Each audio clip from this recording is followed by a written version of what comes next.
Hello. Alright, let me just check the chats real quick. Actually, I'll just put this up here for now. Okay. So, I've got in a new commenter, and I'd like to address some things that this person's brought up, just because I think they brought up some good points here and there. Also some concerns that I'm also concerned about. Also, I accidentally started the wrong stream, oh my god, before, because initially it was making it look like I was doing another Hollow Knight stream, which was a mistake. So we luckily that was only a couple of seconds. Okay. Oh yeah, so today you will not be hearing my coffee machine go off. You'll be happy to hear. No coffee today. It's just going to be, it's a no coffee day for me. Now, where are these person's comments? Let me just look them up. Let's see.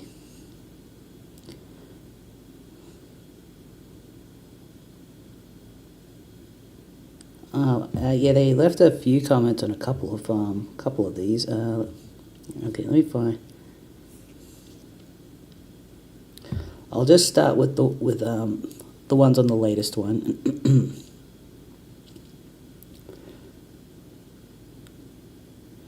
Okay, so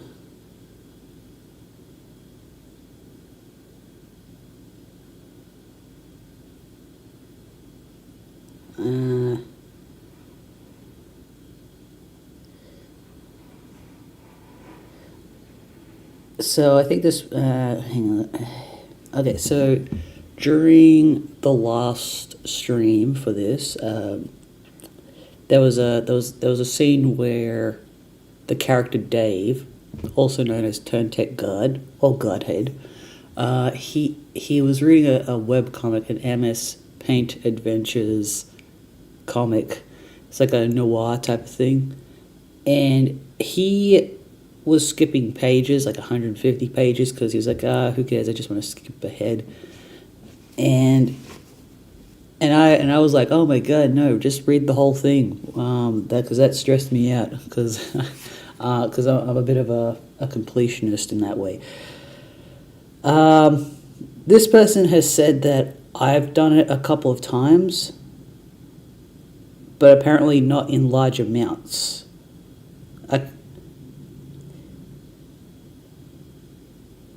I hope I'm reading that correctly, but I also hope I'm not reading that correctly, because I'm saying I hope I read that correctly because I want to hope that I'm understanding what this person's saying, but I'm hoping that I'm not understanding them correctly because I'm concerned that this person is telling me that I've been skipping parts of Homestuck. I hope that's not true. That's very concerning. I have lost sleep over this. I did not sleep very well last night. I literally didn't sleep well last night. Not because of that, though. Not because of this. But, yeah, could you... I hope this person can elaborate on what they mean by that, because, yeah, I'm very, very... have I actually been... could you clarify, can somebody clarify to me, have I been skipping parts of Homestuck? And if so, how did I do that? And how can I avoid doing that? When I look at the log, I think this is it. That's the oldest to newest. Like, I don't know, I had all of these chapters look like something that I read, so I don't know.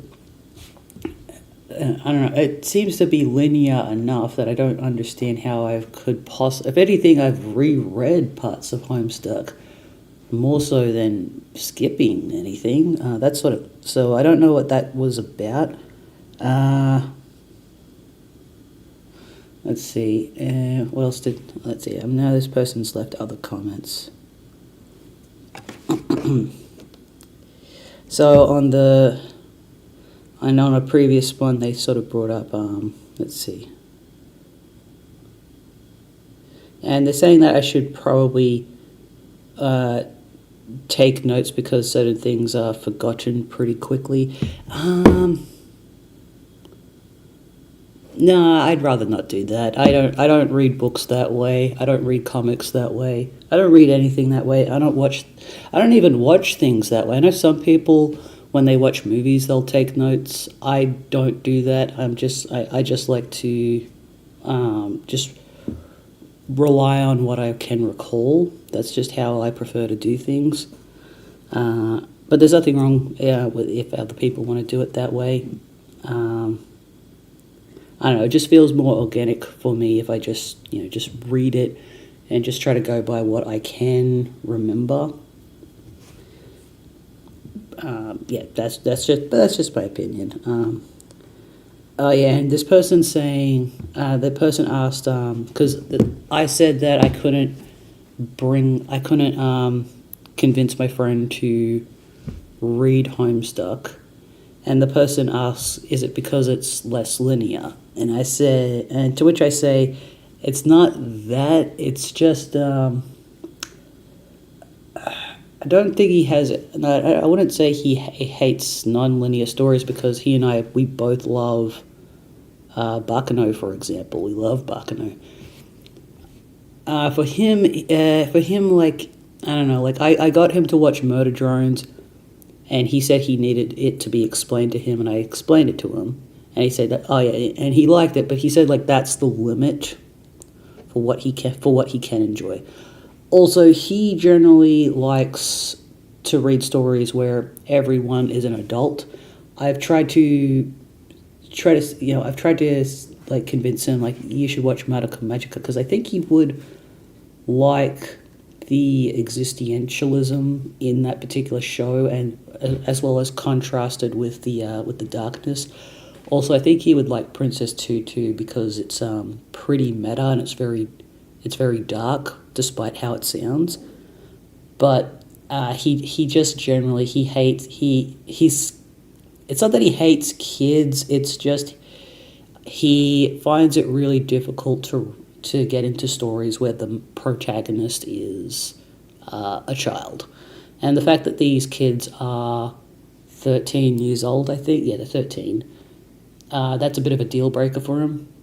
Though it's funny that I say that because he is the person who got me into Gravity Falls, but I think, but Gravity Falls is so like The Simpsons coded. Not that he ever watched The Simpsons growing up because he wasn't allowed to, but yeah, I'm not sure. It's hard to, yeah, he's very particular, and sometimes it's really hard to like understand his sensibilities sometimes about these things. Let's see, I was trying to, I think it could just also be the style of it. Like, I was sort of explaining to him that apparently, yeah, the way the story came about initially was that the way the story came about was via prompts, and I don't think getting the readership to participate in the writing of the story, of where the story was going, and I guess he found that interesting, but I guess he just doesn't like that way of writing. Perhaps that could be it. I'll have to pick his brain a bit more about why that is. It could just also be that the reason he doesn't want to read it is because I just explained it really badly to him. But that's kind of the nature of this stuff. But yeah, let's see. And the person's also brought up that it sounded like I forgot all about seeing WV in the pilot, though I've seen the pilot multiple times.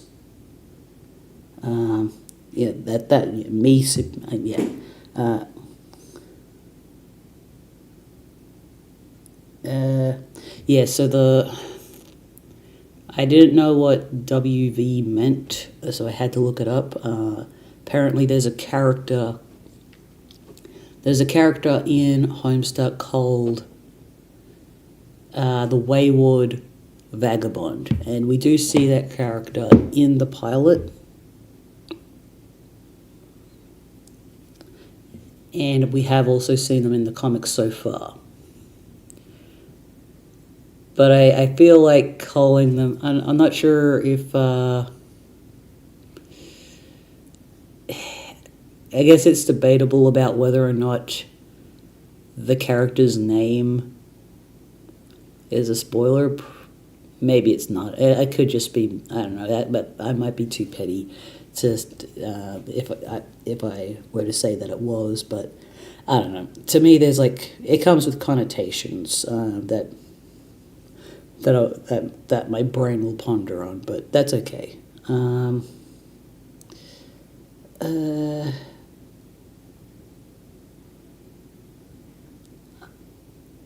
Let's see. Let's see. And then the person said, "Glad you pushed through at least this far. If you want, you can, I don't know, link the page and read it on your own. And well, you can't cut it from the VOD. I don't know." So I'm not entirely sure I understand this sentence, but it sounds like the person is saying I should read Homestuck on my own, maybe. I don't know. Yeah, I don't know.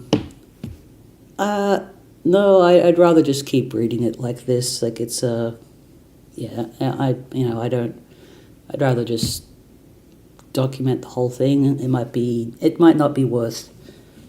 It might not be that interesting to people, but that's okay. That's not the point. You know, I just realized something. I haven't tested my audio. It looks like it requires a lot of... Okay, good. Wait a second. Sorry, I just need to make... why isn't my... Let me just test the audio.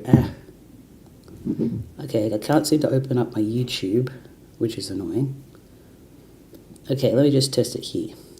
Oh, hi, Faye Destiny. How are you today? Okay, yes, the audio is definitely working. Thank you for popping in. You're doing great. That's wonderful to hear. I don't know what HBU means. I'll look up what that means. How been? Oh, is it how been you or something? Hey, yeah. How about you? Okay, I see. How about you? Okay, yeah, I've been good. I didn't sleep at all last night. I was playing Hello. First of all, I played Baldur's Gate 3 for over 7 hours yesterday, and I played Hollow Knight in between that, and now I'm a bit tired, but I also need to stay awake, otherwise I won't be able to go to bed at an appropriate time. So I've had just enough sleep that I can do this, and I've eaten enough where I have the energy. So thank you for asking. Let me just check the YouTube chats, because apparently the YouTube chats don't really appear on the thing that I've set up, unless they do. Oh no, everyone is here on screen. That's great to see. Hello, Jasmine.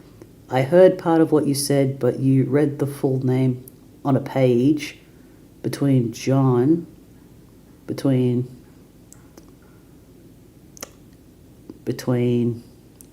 is doing. Okay. John is doing. Let me just... Are you talking about a chapter? Let's see. I still have to go, but I'm sorry I can't remember everything I said, but I know it was long-winded and it's probably annoying to read. It's okay. It's okay, Jasmine. It's all good. No, I appreciate the guidance that veteran Homestuck readers have that are trying to give me. I appreciate the experience. Let's see. I'm doing chores right now, so I can't stay and watch, but I wanted to stop by and say hi. Thanks for uploading your VODs for us to watch. Oh, no, no worries, no worries. At any time. Thanks for popping by to say hi.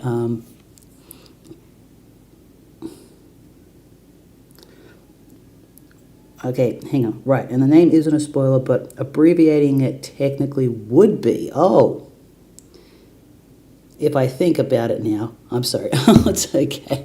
That's okay. You know what? You know what? Never mind. You're forgiven. Doesn't matter. I I think we've just, it's all convoluted now. It doesn't matter anymore. Yeah, I guess it doesn't matter anymore. The fact that you said, oh yes, abbreviating it's a spoiler. I'm just like, how? I'm now it's like I feel like I've been set up in a good way now.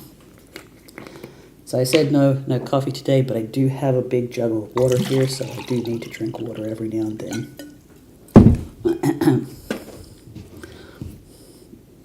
Okay. I might go back to your comments another time just to ponder over,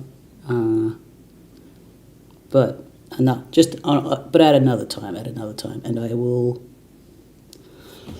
I might just continue on with the read through today, and see how far we can get. Maybe we'll finish Act 2 today. Who knows? Who knows how far we can go? Let's see, MS Paint Adventures and load game. Okay. Oh yes, so last time I was reading, I was talking about how... that's right, I was talking about how everyone's got their own sort of family situation going, where I don't know if John has a mum that's around. I don't know if Rose has a dad. And I don't know if Turn Tech God Dave has parents at all. It just seems like he has an older brother who seems to be the caretaker, possibly. So, yeah, and they all seem to have their own sort of quirk going on. Like, the dad has a thing for harlequins or clowns, and he's always baking cakes.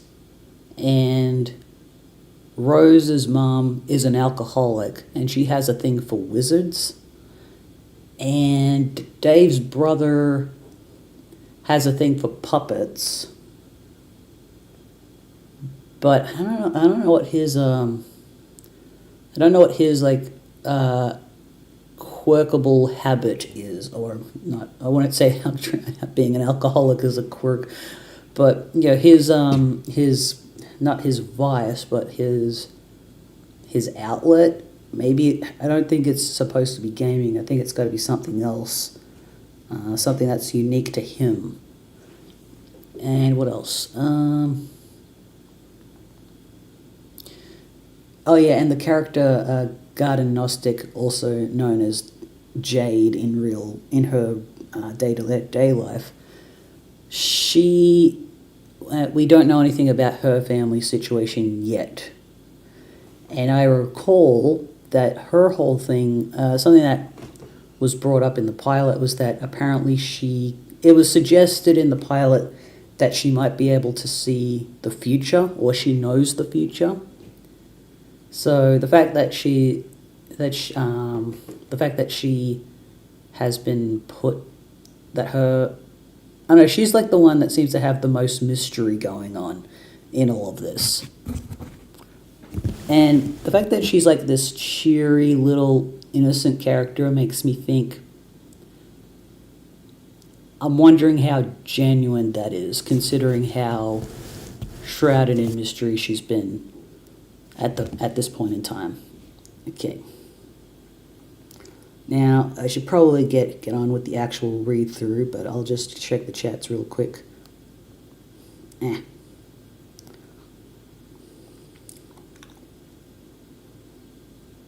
All right. Well, I better get on with this now. All right. Rose, psychoanalyze mother's love of wizards. Yes, indeed. Oh yeah, that's right. And oh yeah, and I was sort of saying how all of their these harlequins and these wizards and these puppets, they're supposed to be symbolic of something. Yeah, the dad has a thing for harlequins because he's silly. He's always baking cakes. And I was saying that I think that Turntek's brother has the thing for puppets because I think he probably thinks that he's a mastermind or something, and he's sort of like passing that issue onto his little brother Dave, and that's sort of like why he thinks he's so cool. And it's like, will these characters survive the possible bad influences of their parentage? But I still don't really know what to make of the wizard. I don't know what that's supposed to symbolize exactly. So, because wizards are neither inherently good nor inherently bad. It could be a power thing. Who knows? Okay, let's continue. There is nothing to psychoanalyze. Your mother clearly has no real affinity for these damnable things. She only collects them to spite you. If anything, she finds them even more repellent than you do. She's just a committed woman. Well, I understand why she feels that way, but I don't think that's why the mom is collecting wizards. I understand that Rose hates these wizards, and she's trying to understand, and her understanding is that why she hates these wizards and why her mom is collecting them is because she's projecting her bad relationship with her mother onto these wizards, because it's a thing that her mother likes. That's the way I'm seeing it. Though she's also saying that the mom hates them, so maybe that's based on something, but we don't know what that's based on. Yeah, okay. Now, go downstairs to the kitchen back door. Ugh. I bet this definitely belongs to Rose. So I think, like, if Rose had kids, her kids would probably, if her kids ever resented her, it would be, they would sort of be like, yes, I hate my mother Rose because she has these things all over the place. We've all got a thing, and people will either like you or they'll hate you for it. You descend to the living room area of your home's expansive open layout. There is the sound of rushing water beneath the floor. It tends to strike guests as a strange presence in a living space, but it's become hardly audible to you throughout familiarity. There's the front door, but hopefully there's no need to make the long trek around the house in the rain. You might as well see if you can slip through the kitchen and out the back unnoticed. Hang on, I'm just turning my headphones on. Oh, no, that turned them off. Got it. Okay. Rose, view mother's solid copper vacuum statue. What? View mother's solid copper vacuum statue.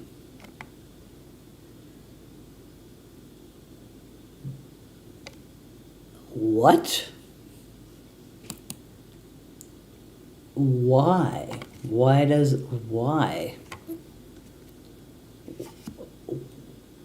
This feels like it's not far off from a Deschamps installation. If you don't know who Duchamp is, Duchamp's the guy that put a toilet on display and said, "Yep, that's art. I signed it with my signature." And that was the creation of postmodernism. It single-handedly destroyed all of art in one go. Bravo.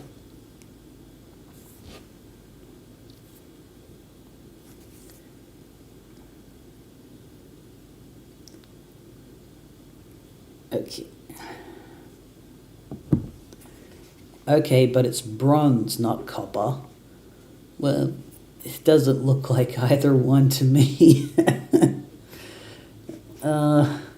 Okay, but it wasn't always. Oh, I see. A while ago, you gave this as an ironic gift to your mum for Mother's Day.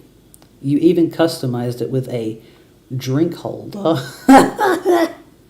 to support one of her ubiquitous alcoholic beverages. Oh man, I see it. It's there. I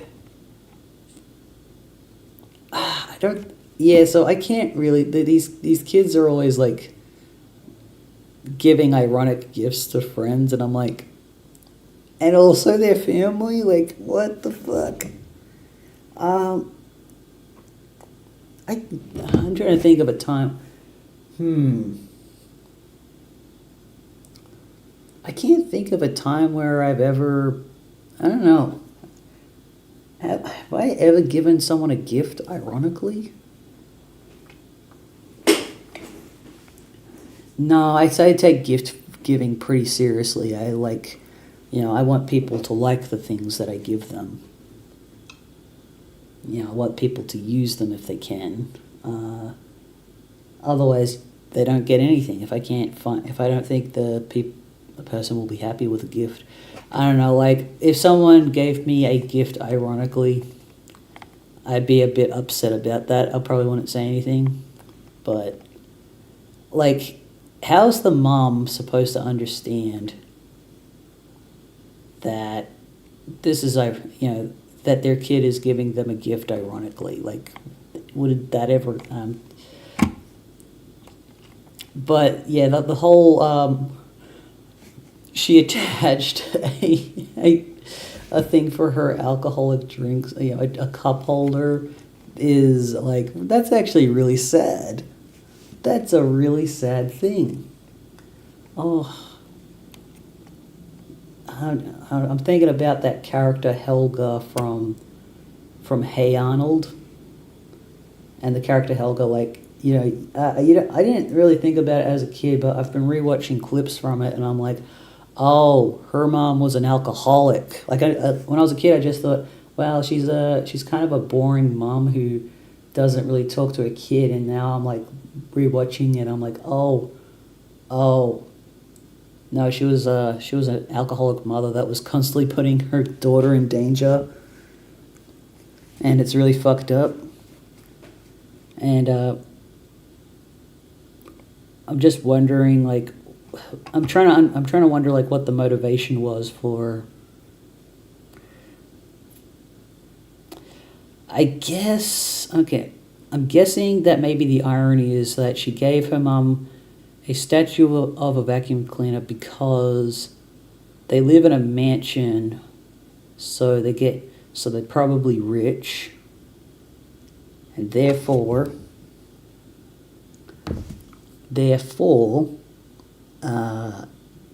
have someone else doing the cleaning. The mom doesn't do any cleaning, so giving her a vacuum cleaner that's the irony. So I guess the mom would get that, probably. Like, why, she would probably question it. And then adding the drink holder is probably, like, that almost feels like a dig at the mom, like this is what I think of you. Like, I'm telling you that you're an alcoholic, and I don't like that about you. So I don't think it's just like an irony thing. I think this is like, I don't like you. That's how it comes across to me. And I think that's justified.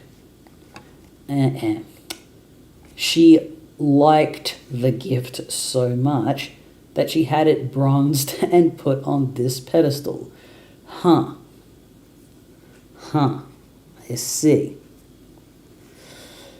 She even left it plugged in so it can still be turned on now and then, but never to do any cleaning. It never leaves this display. Sometimes at night, when you are in your room, you can hear it wailing from downstairs. She must know you can hear it. She's completely deranged. Huh.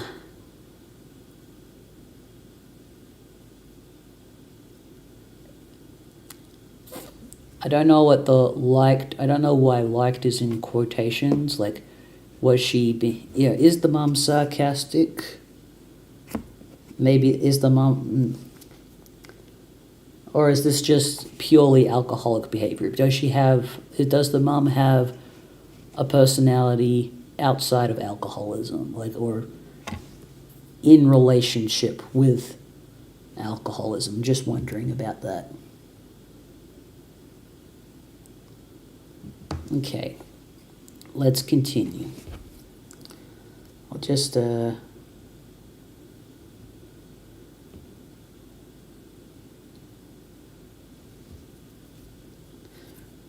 I'm just reading the chats. Oh yeah, sorry.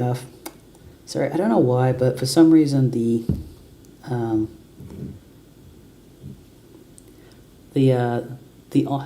on-screen chat seems to be a bit slow. So I've got to check the others. So I've got to check the streams individually to see what's been going on. Faye says, I checked out a couple of your streams. You're doing a great job. Keep it up, by the way. Yeah, I will. I won't stop until it's over. Okay. Let's see. Let's grab the Eldritch Princess. Yes, the Eldritch Princess. Oh my god. What a strange child. This is how I imagine Maggie Simpson from The Simpsons to be as a 13-year-old. Just this kind of weird. This kind of goth.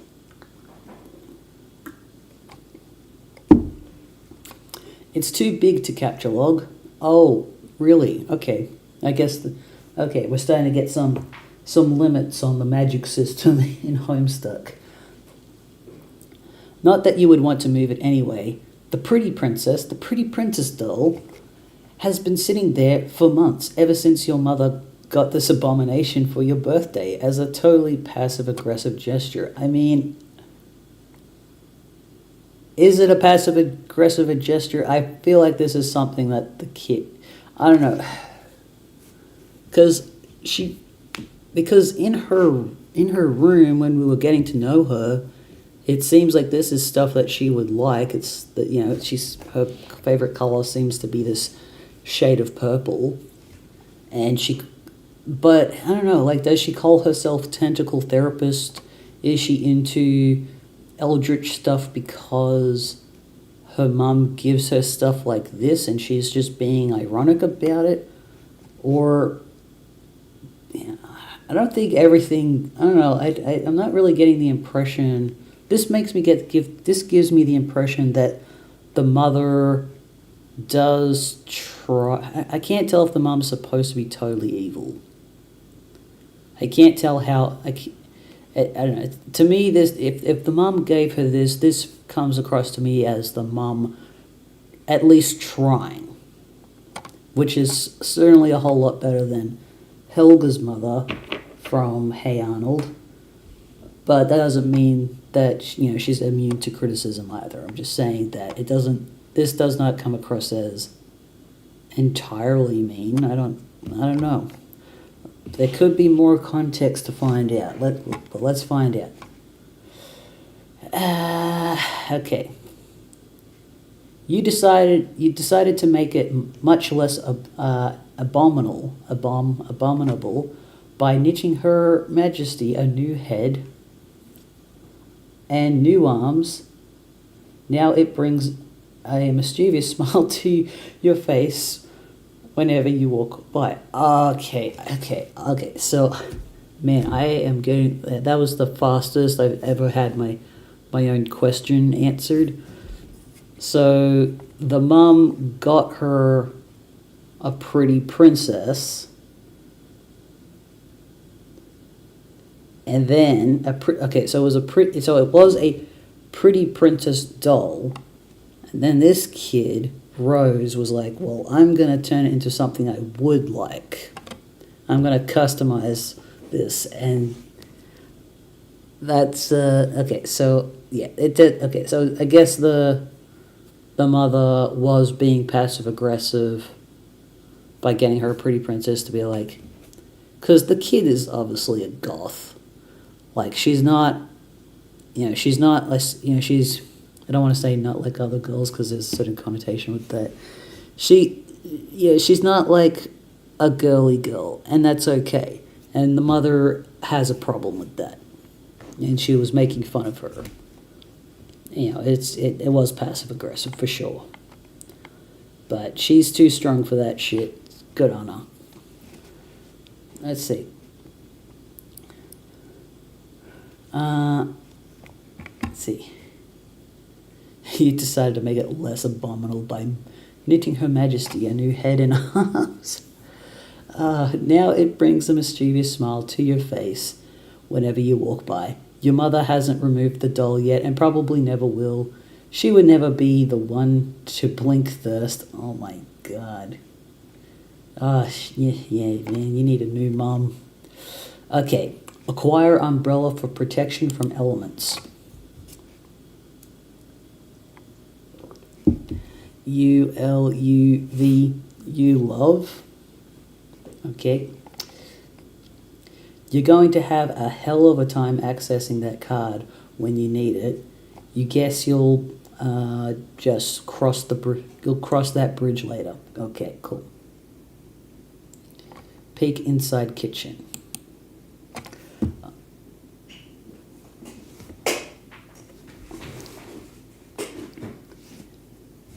See, the liquor bottles are out in full force. Mum is surely nearby.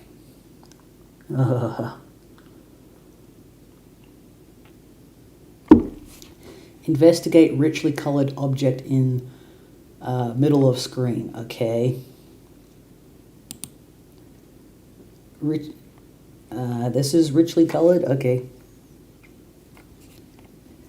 That would be your refrigerator. Okay. So it's saying it's richly colored because her world is black and gray, and this is, like, to her, this is color, whereas her mom is into this other shit, and she's just not having it. Great work. That would be your refrigerator, whose surfaces have customarily served as the battlefield for a chilly siege of passive-aggressive one-upmanship. This was a drawing you did of your cat Jaspers when you were younger, along with a poem about him. This kid is so, like, Edgar Allan Poe coded. Your mother bought this ostentatious $15,000 frame for it. What the fuck? And had it welded to the door. What the fuck?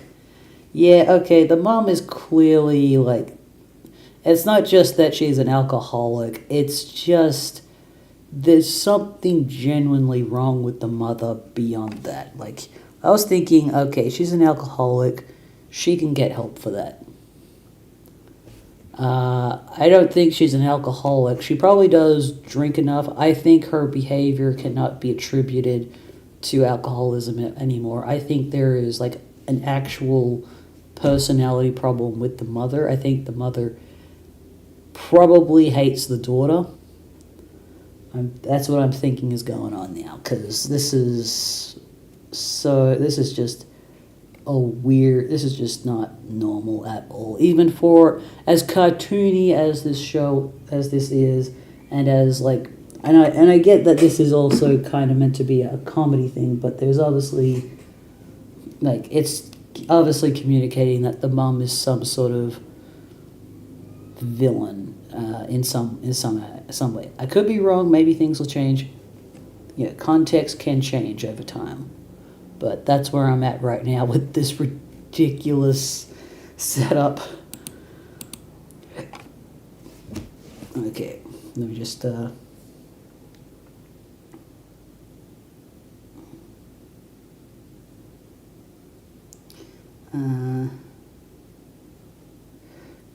oh yeah, hang on. Person is saying, by the way, I also want to support streamers with my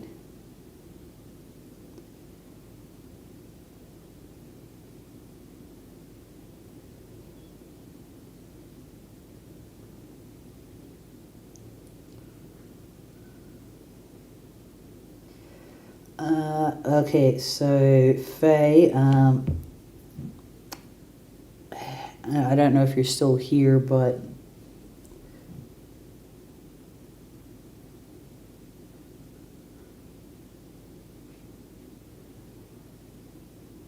yeah, I hope you're not a bot, because I've been getting, because the things you're saying in the stream chat is stuff that I've seen like bot channels bring up, like so I hope you're not a bot, because that would be unfortunate.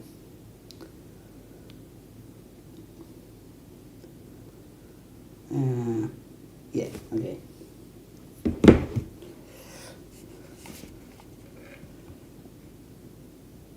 Let's see. Using the colorful magnet letters, you recently left a succinct message which may or may not have been directed toward anyone in particular. But you couldn't find the letter W, so you just stuck two V's together. Shrew.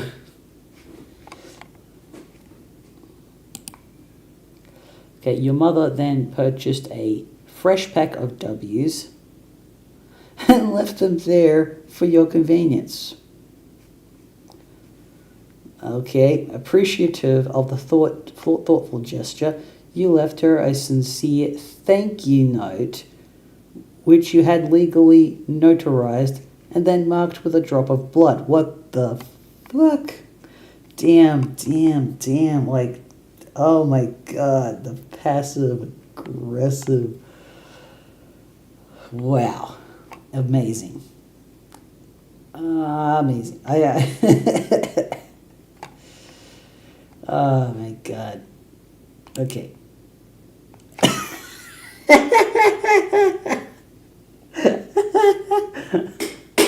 Oh my god. A royal cushion. Oh my god. Oh my god. That's really funny. Oh, that's a good. It's just like the progression.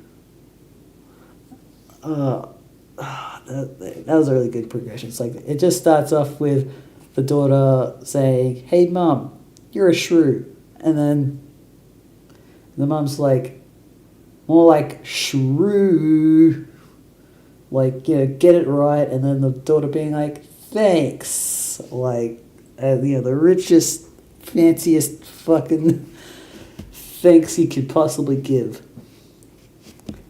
But part of it was touching the floor, so your mother was kind enough to lift the lower portion of the document with a velvet pillow. Okay, so the mum added the velvet pillow to I don't know, like some of this just says like I don't know this if I didn't know that these characters hated each other, I would just think that this whole sequence that just happened was just I don't know. I would have just thought that that this was just like a funny random gag that that kids would be doing as a. I don't know. It seems like I feel like this could happen in a funny way, a loving, funny way between a mother and daughter, where they're just like doing that. All right, let's continue. Rose, attach a W to face as a fake mustache.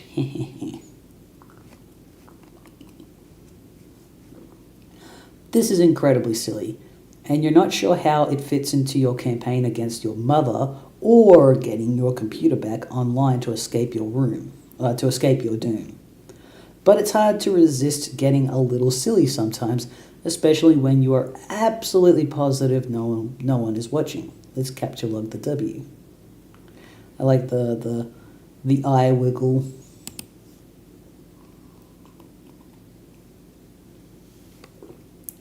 Okay, W, L, W, V. Got it.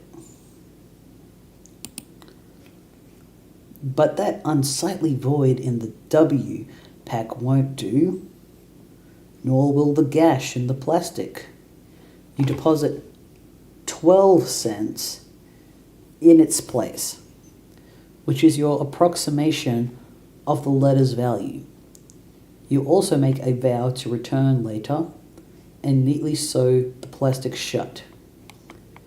Oh yeah, so I'm trying to think. I just had a thought about Rose and her mother. I was thinking of the goth girl from South Park. Yeah, there's the three or four goth characters from South Park, and then there's like, I think, yeah, it's just one of them that's a girl, and she sort of always talks about how abusive her mum is, but her mum is like is really sweet and very lovely, and the daughter, and it just doesn't fit into the narrative that the daughter wants to have into her goth fantasy, and this is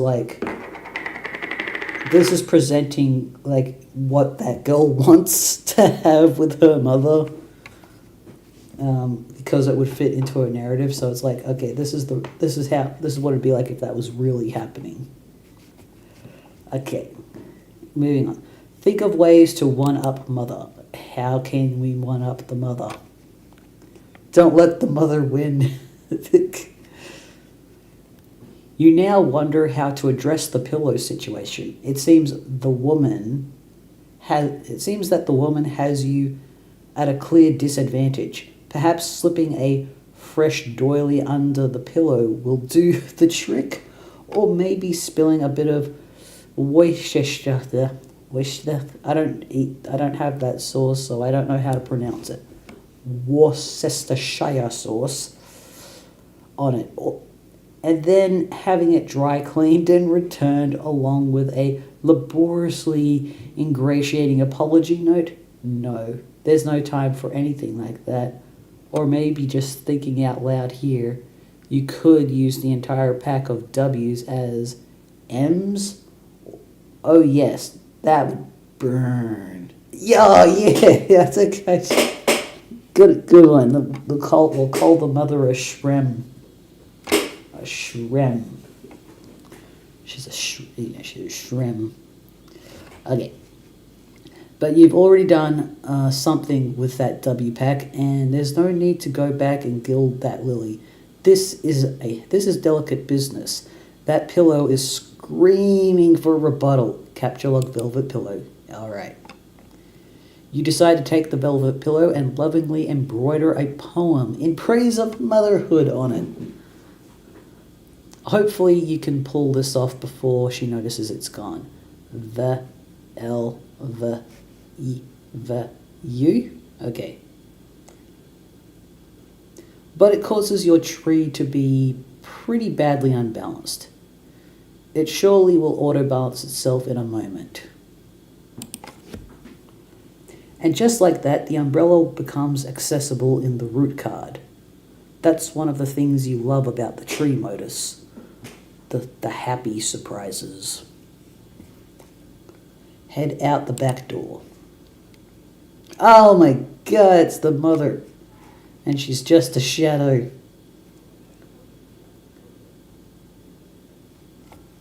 Whew. Okay, head out the back door. Okay. Okay, enough's enough. Time to yeah. Alright, cool. Oh, she actually vacuums while having a martini. Okay. You don't know how she does that. You're never safe in this house. And of all things to be doing during a power outage, she's up to her ironic housewife routine. Oh my god, so is the mom ironic as well? What the fuck? So is she just okay, so the reason I'm thinking that the mother is ironically doing household chores is because it is a power outage at the moment. So, how's the vacuum cleaner working? Though it also looks like it could be one of those handheld vacuums, in which case it's probably charged, so it is possible that she is just actually vacuuming the house. And how would that be ironic if the house needs to be vacuumed? That mop bucket doesn't even have any water in it. Okay. What an absolute madwoman. Okay, so she's not actually vacuuming, she's mopping, but she's fake mopping because there's no water in the bucket. Okay, yeah, there's something wrong.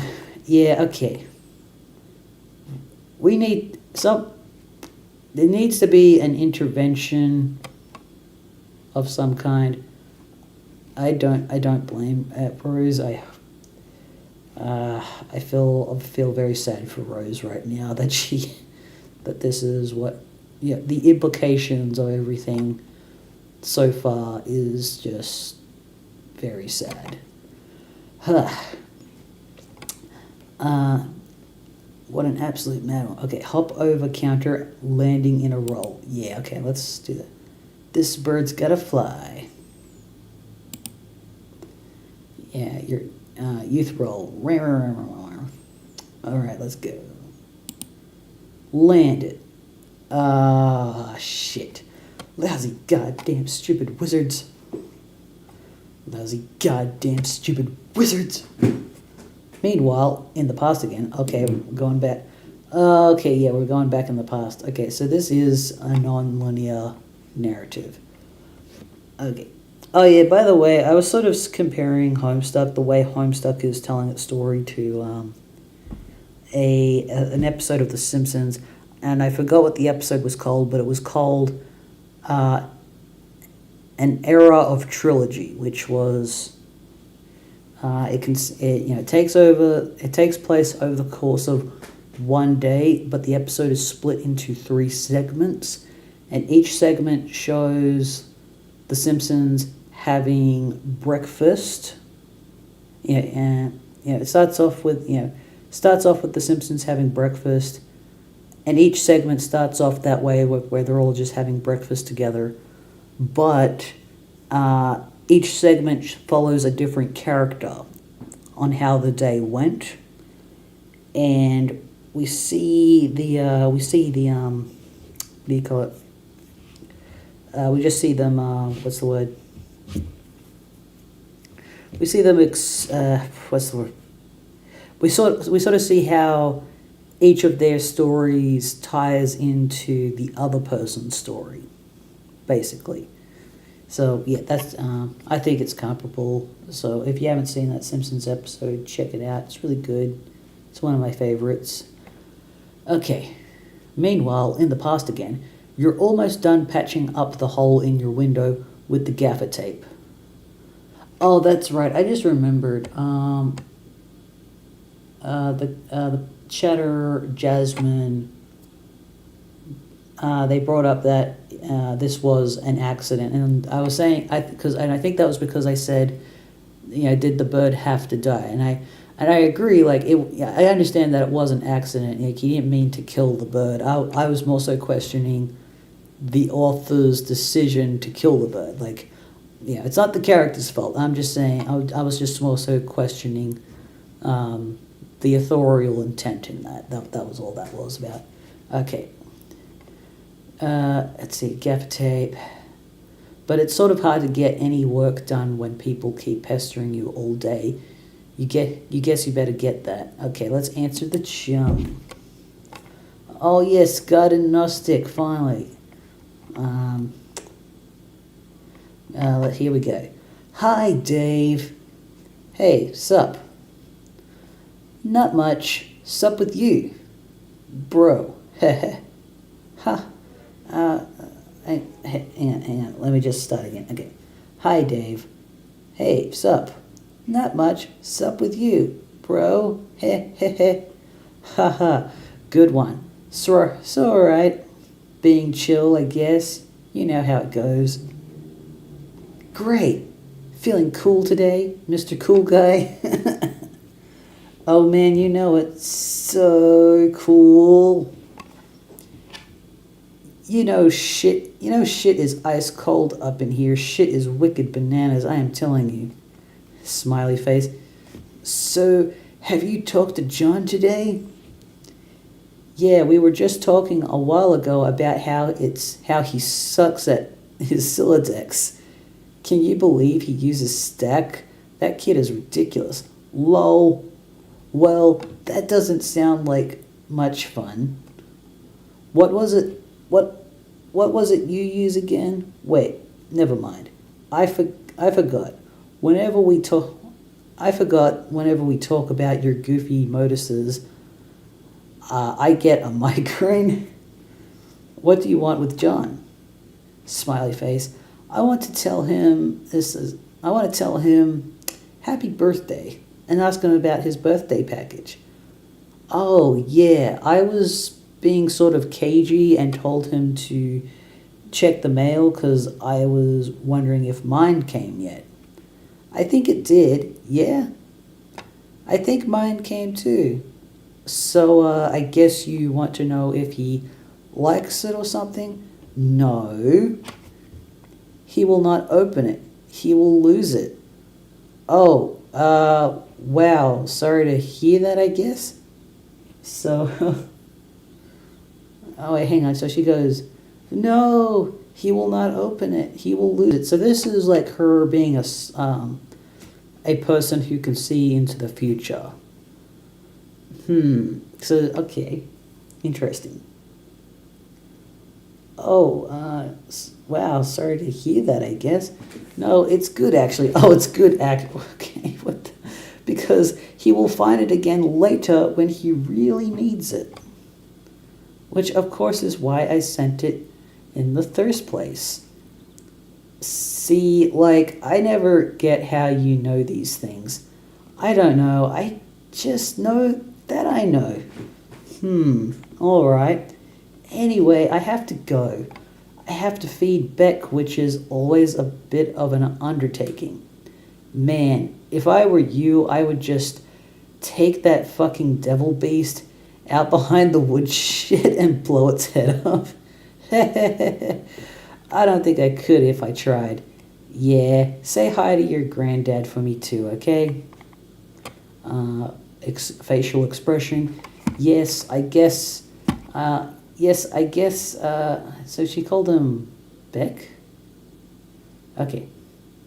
Yes, I guess an encounter with him is almost certain. It's almost certain. It is usually intense. Well, yeah, isn't it always with family? But he sounds like a total badass. Yeah, he totally is. Anyway, gotta go. See ya. Okay. Okay, so I think the girl, garden gnostic, it sounds like her parent situation is that she is living with her grandfather, but she's taking care of her grandfather, and she's only 13. So, yeah, they all, so that makes her, okay, that's interesting. All right, Dave, get your phone. it will be handy to have your phone on standby so you won't always have to go back to your computer whenever somebody pesters you. Okay, so the phone thing. So these characters can use their pester charm or something on their phones. Okay, so this was in the pilot, but in a different way. Okay.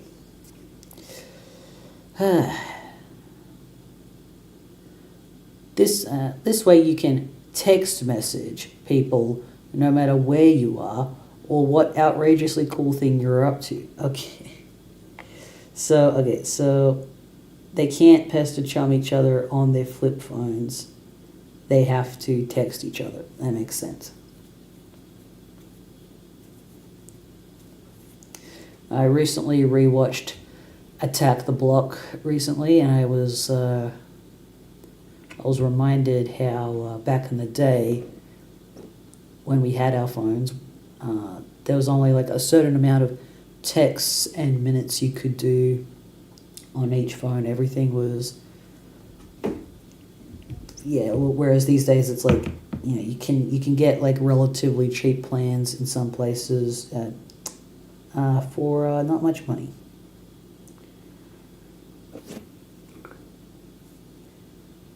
Which is really cool.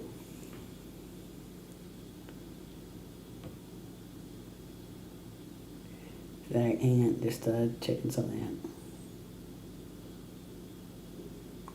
Ah, damn it. So I was just looking at the settings of the stream.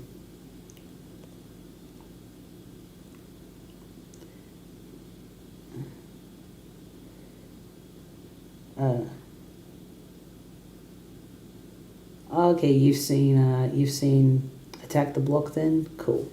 So the kids in that movie, they were there's like a scene where a kid, he's trapped in a dumpster. He's trying to call as many people as he can to get them to safety because he thinks he's going to die. But he's also trying to like call for help, but he just doesn't have the minutes to pull that off, and it's really hard to convince people that he's in danger. So he's just trying to call his mom to say, I love you, and I promise I'll never be bad again. So that was a great movie. First movie with John Boyega in it, I think, and he's a little baby in that movie. So okay, moving on. So cool. Okay, he's so cool. He had to just a towel falls on his head. Okay, John, pursue adversary into that room. Okay. Here we. Oh my God! It looks like a crime scene. I love it. And even meaner while in the present. Even.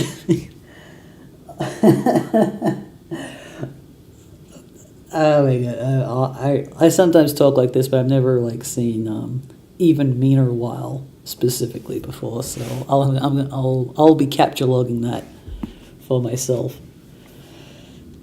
And even meaner while in the present, sort of. Once again, the slippery antagonist eludes you.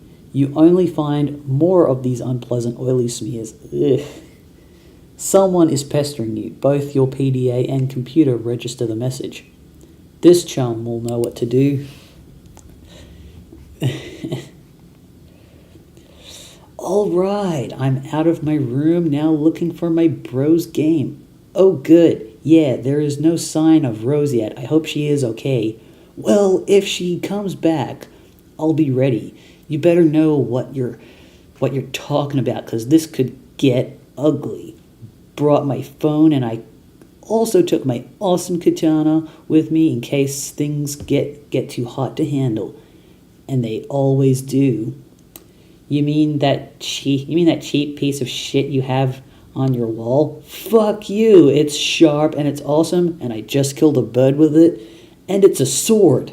End of story.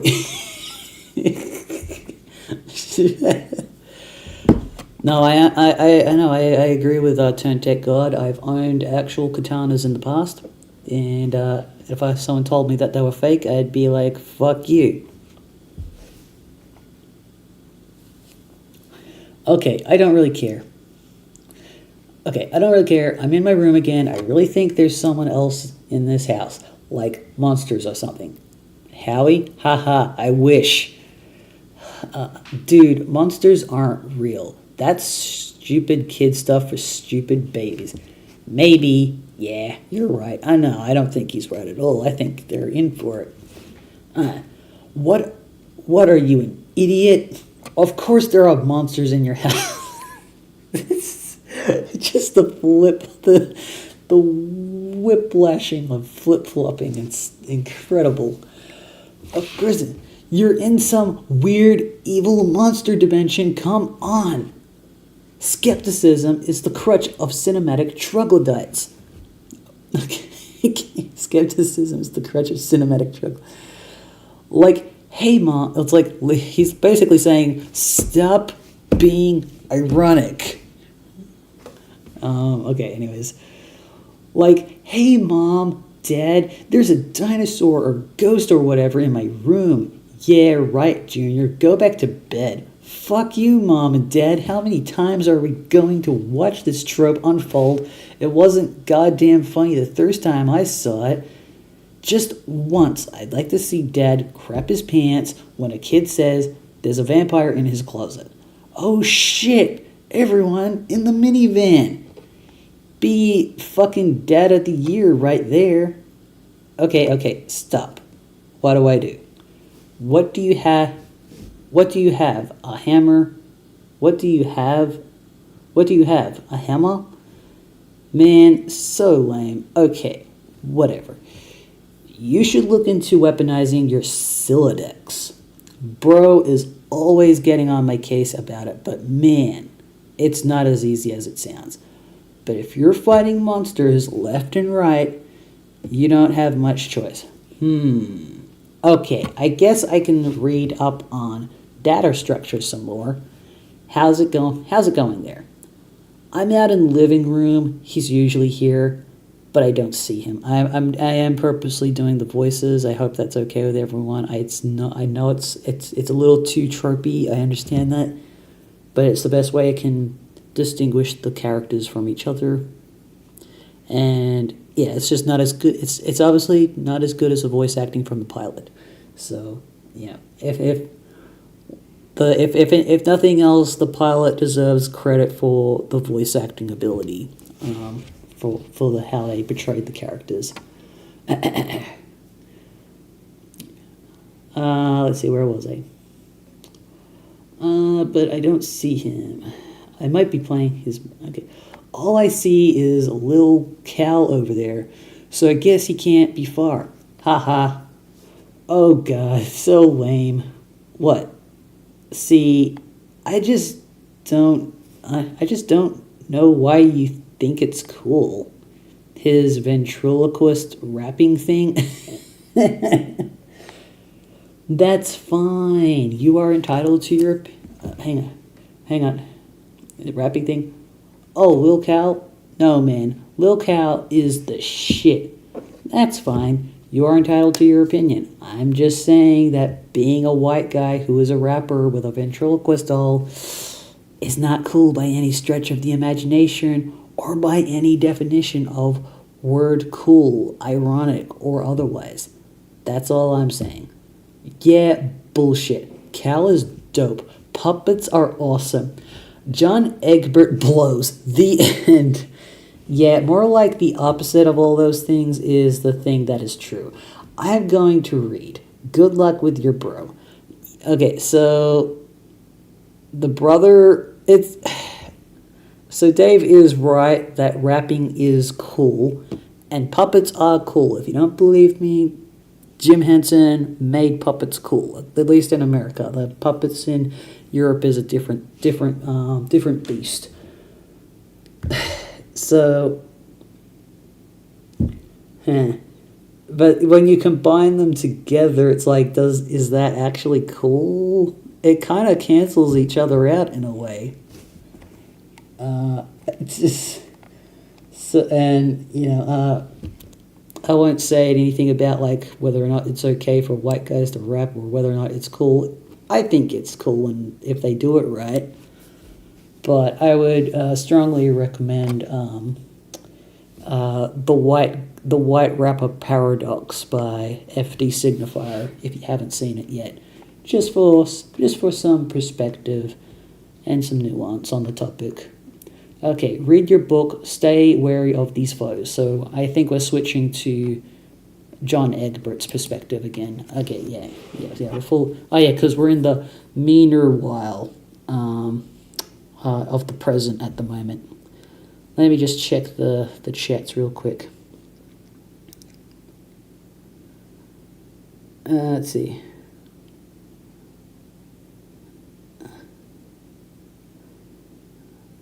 Yeah, all good. No, I'm fully caught up there. Oh, got some viewers out on the YouTube. Hello, everybody. Thanks for watching. Okay, let me just drink some water. Oh my God, it's the oil goblin.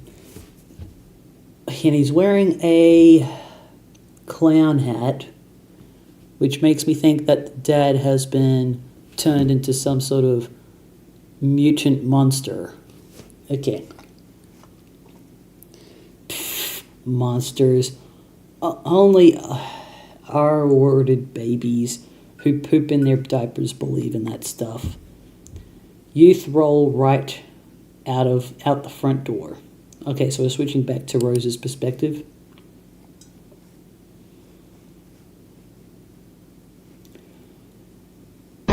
Uh-oh.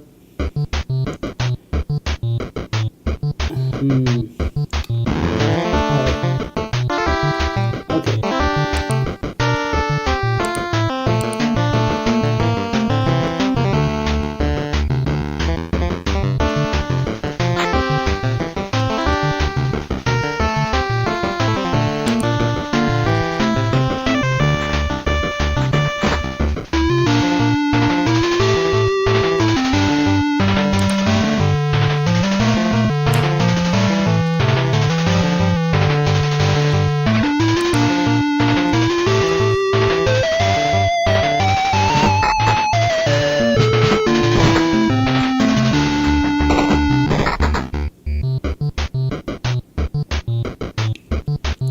Oh, that was cool.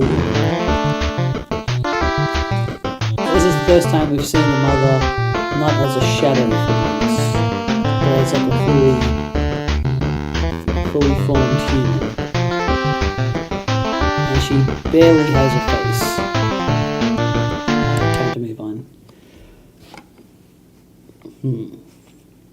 It looks like Mom has satisfied her strife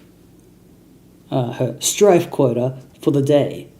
She simply returns to her housework. Okay. So we beat her. Goodness grief. No point in going out the front door anymore. Might as well head out the back like you originally planned. Okay. First, be the pony. Second, trample Mom. So she likes horses. Okay. So, she does like this, it seems. You can't be this stupid, Pony, and frankly, you can't imagine why anyone would want to. But you give the pony a begrudging pat on the snout anyway. Her name is Maplehoof. Maplehoof. John, turn around. What's this? Data structures for assholes? God damn it, why do I even bother? The good news, okay.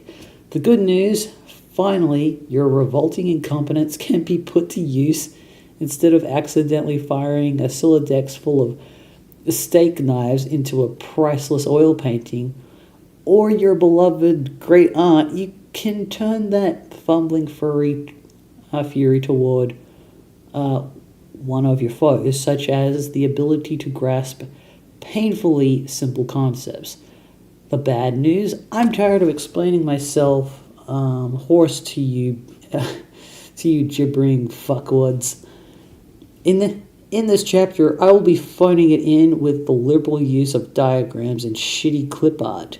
What are you going to do about it? You are going to wriggle in your own viscous secretions like the worms you are. That's it. Here, learn something for a change. So I like that this is a parody of the maths for dummies types of books, or finance. I don't know. It's the stuff for dummies books, but I've never actually read them, so I can't really say how good of a parody this is. But but because I see them everywhere, it's just funny. This is like, it's funny to imagine, like, what if it is actually just like this? Like, what if this is accurate? Purse your lips together to form a stiff pucker. Okay. Apply them firmly to your... Oh, God. Okay, never mind. I don't want to read that. You're trying to read, okay? This book is already unpleasant enough as it is without weird voices in your head nagging you to do things. Besides, I thought we already agreed there's no such thing as monsters. Continue. Fine, you'll interrupt your reading and turn around, but you don't see what could possibly be so... Oh my God, it's a monster. Kablamo. Oh, another game.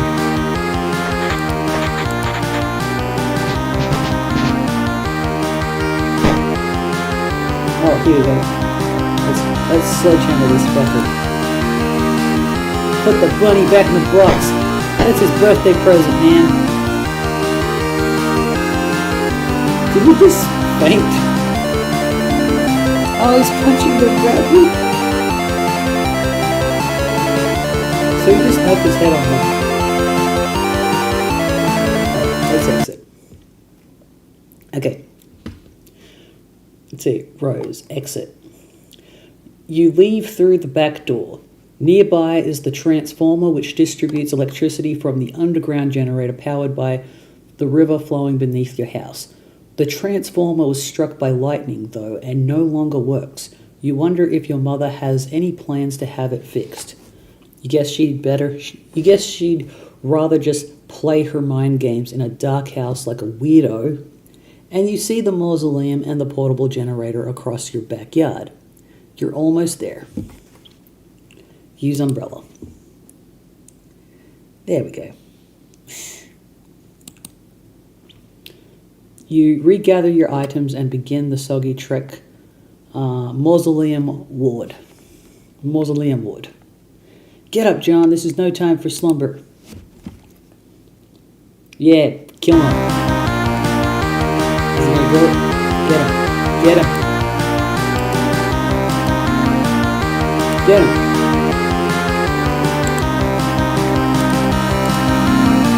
Arrow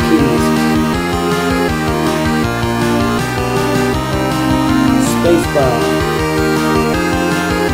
What the heck's all this stuff? Spacebar to attack, program to go.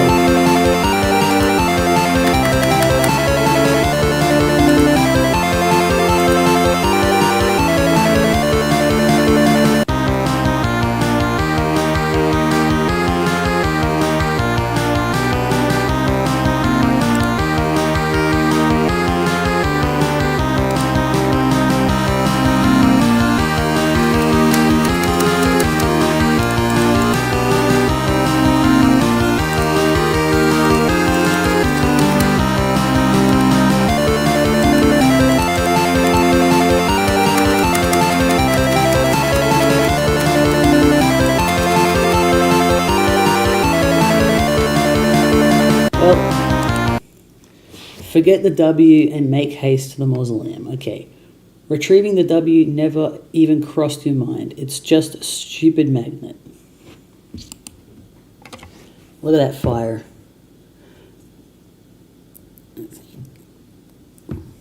So I'm just checking the chats.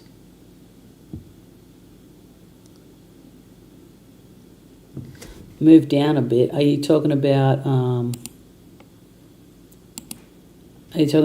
this part?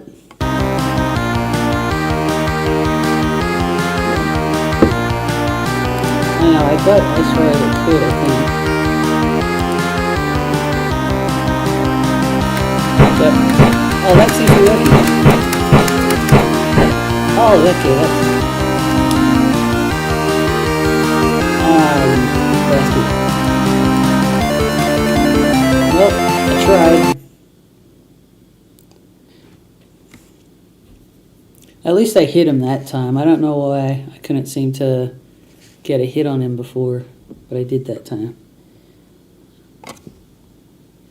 I hope that I at least got the full experience of whatever that was supposed to be. Hopefully I got the right experience from that. Okay, John, salvage your weapon and fight on. Okay, so I think I was supposed to lose in that round, but okay. This looks kind of gorish.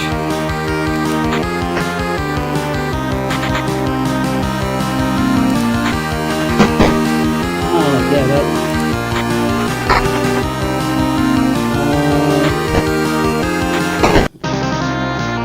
okay, did I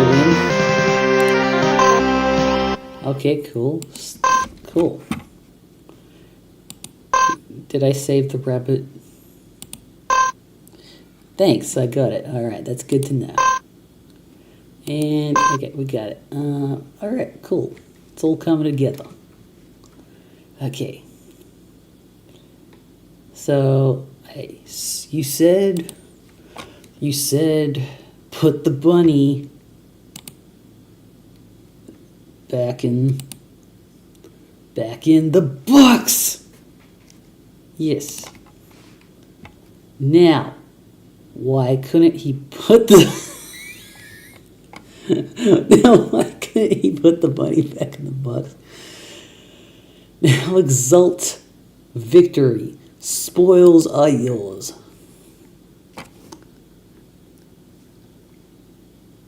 Oh, I see. So this is... okay, so that's what he meant about weaponizing the Silodex, launching things at the enemy. Okay, so that's what that... so it's all sort of... it's... the mechanics are coming together. It's like, okay, it's coming together through experience, which is... okay, that's how I like to learn about things. I don't know if I would be effective at describing the system, the mechanics of computer magic to someone like my friend, for example, but I feel like I get it instinctually to some extent. Okay. He's got a little victory dance because he's so cool. The amazing victory allows you to scale the first 2 achievement rungs on your Ek ladder or Etcheladder, which sounds like enchilada. You are now a plucky tot with a new feather in your cap to show for it.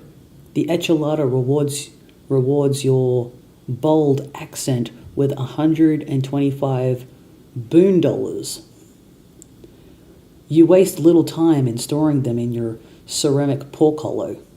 Additionally, climbing the rungs has boosted your gel viscosity and cache limit. Oh, cool. Nice. Say it like echelon. Oh, echelon. Okay, so echelada. Okay. By expanding your cache limit, you've made room for all that nice grist. It's either grist or grist you just collected. You now have 32 fragments of build grist and 10 fragments of shale. What about that card? It seems that Shale Imp had allocated the bunny to its strife specibus. Sort of a stupid thing to use for a weapon, but you might as well grab it and stick the bunny in your strife deck while you're at it. It will at the very least be safer there. Okay. Little animations. You group the two specify in your strife portfolio. No self-respecting strifer would be caught dead without one. Gather the scattered bits of your large hammer.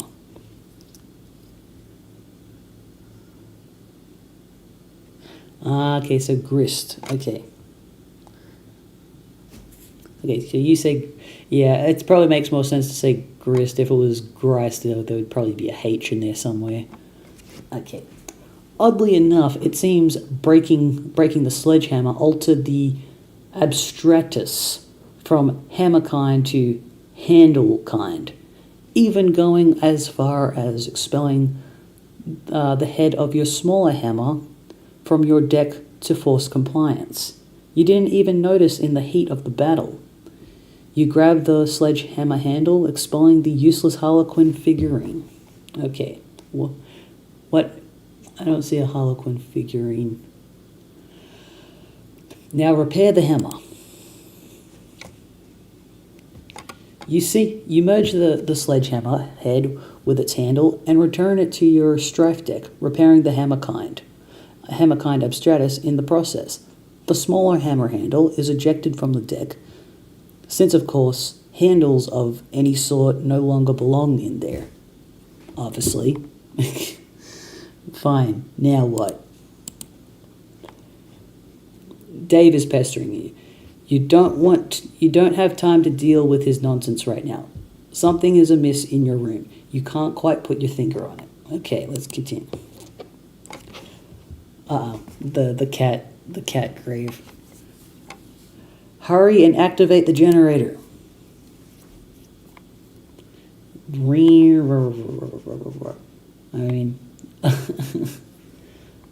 mean, it's probably good that there's something here rather than nothing. That way she can stay dry. You fire up the generator and drag a cord into the mausoleum.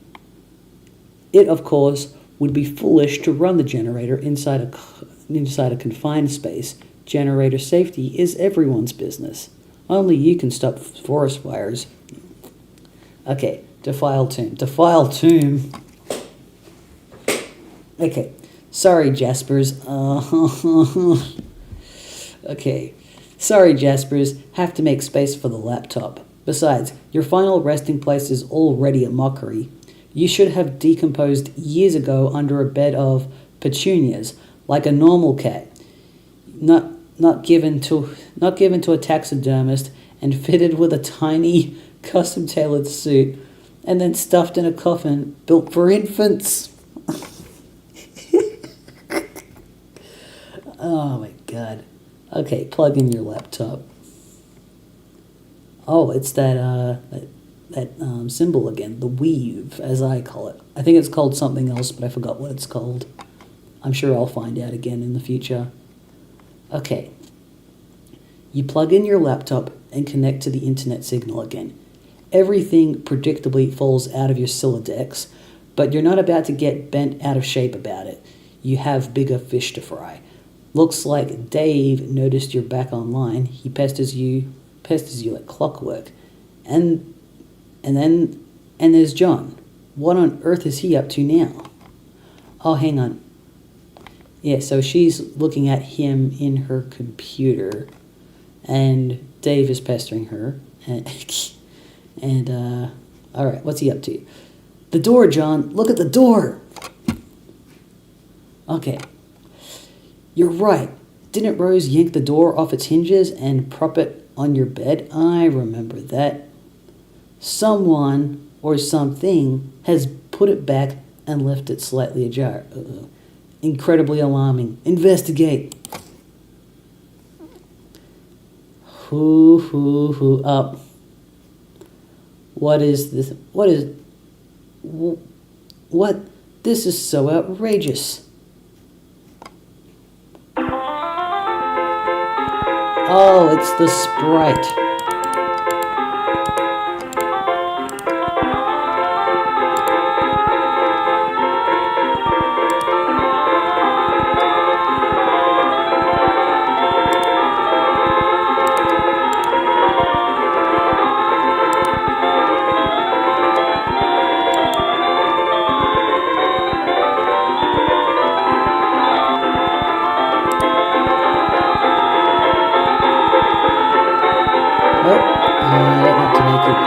There's anything I'm supposed to be doing here, but let's let Rose Pester John. Okay.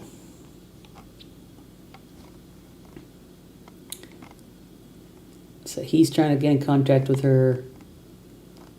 He's got a sprite in his room that's been grandma coded. Okay, so turn tech code. Oh, there you are. John said your house was burning down. Are you on fire yet, or what? No, for now I have retired to the safety of a smaller building, which is much closer to the forest fire, threatening my residence. Oh, well, that's a relief.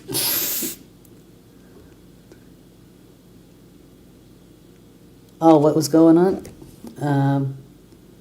Oh my god, I look away for 20 seconds and audio goes nightmare overlap. Oh, what oh, do I not sound, is my audio fucked up right now? Can you tell me how I sound? It's a good thing you're telling me this now before I read all this dialogue. Let me just test the audio. What does it sound like? Do I not sound, is my audio fucked up? Well, it sounds okay on my end, so maybe it was just... Oh, were you talking about the music that was playing? Because I was trying to see if there was something I was supposed to do there. So I set it on rewind, and then I set it on forward, and I set it on play, and I didn't know what the... Okay, I'm fine now. But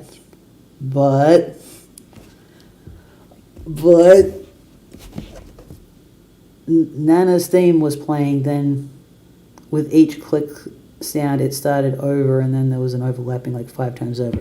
Okay.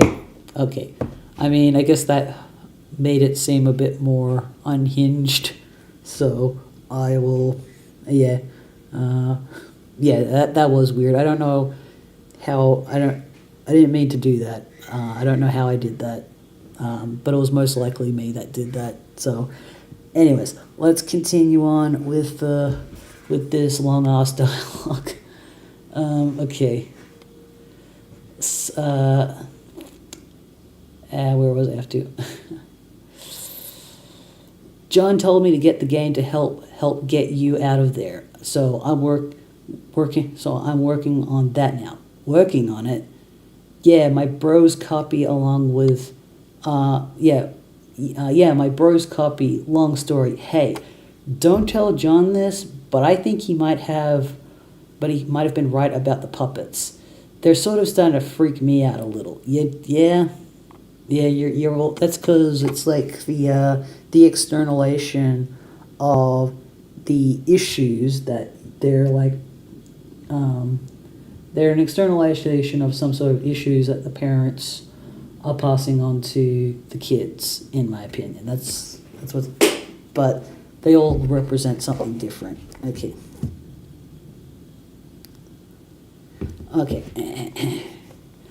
Where was I? Sorry, I lost my...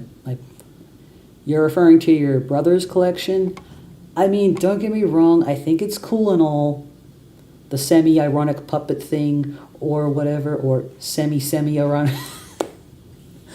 Oh my god, these kids eat way too much irony. This is just the irony. Oh my god, this is actual irony poisoning. Like I've already talked about this before, but like in the pilot, I sort of complained that in the pilot, that the kids actually started saying something about irony poisoning. And I was saying, well, back in 2009, I don't recall anybody saying irony poisoning back then. Maybe they were, but I just do not remember it. But this is irony poisoning. It makes sense to describe this as such, but I do kind of wish that they'd not like put that in there in the pilot. I wish they'd just been like presented the characters as they behave rather than just describing the characters as, yes, we are irony poisoned. That is the point of our social interactions. Okay. Semi-ironic. Man, I don't even know. I'm just starting to think some of this shit is going a little far and it's kind of fucked up. It's very interesting, this conversation that he's having, because the way he talks to John is different to how he talks to Rose in this particular situation. Like, he does talk to John like, oh yeah, Rose has such a crush on me. She's like constantly like macking on me all the time. And then he'll say the same thing to her, like, you're constantly flirting with, like, he'll just, I don't know if she's actually flirting with him. He just seems to think that she is. He's just like, so he will talk to her in the same way he talks to John when it comes to that, like, oh my God, you're so in love with me. But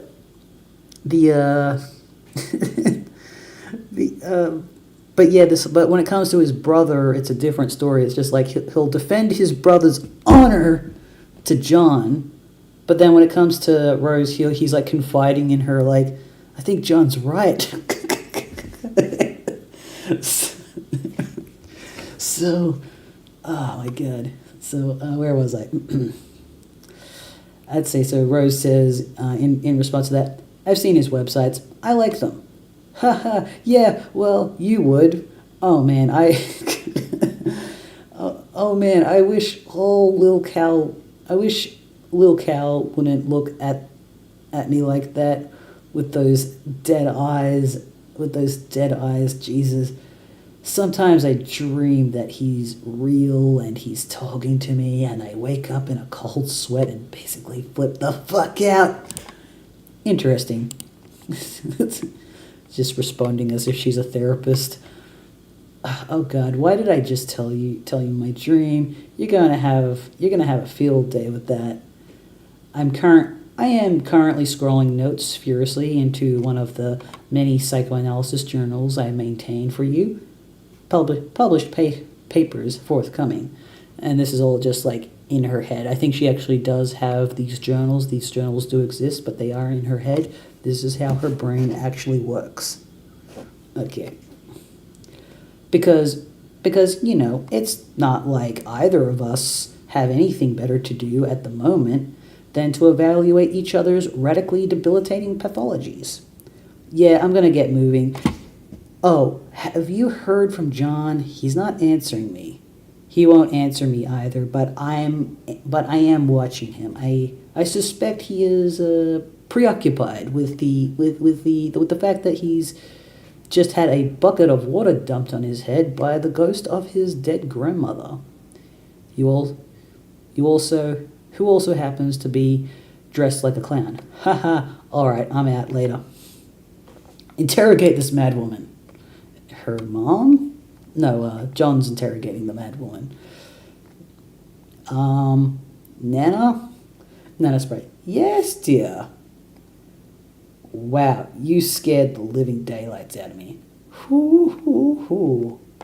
Well, I guess it was a really great prank. Good one, Nana. Anyway, are you really my dead Nana? Of course, John. I have come back to help you on your journey through the medium and beyond. I am delighted to see what a fine young man you have turned out to be, just like your father. Okay, I guess I'll have to take your word for it. I don't remember you at all. My dad said I was really young when you died. Hey, speaking of which, do you know where he is? I looked everywhere for him. Okay, so his dad's like beating the.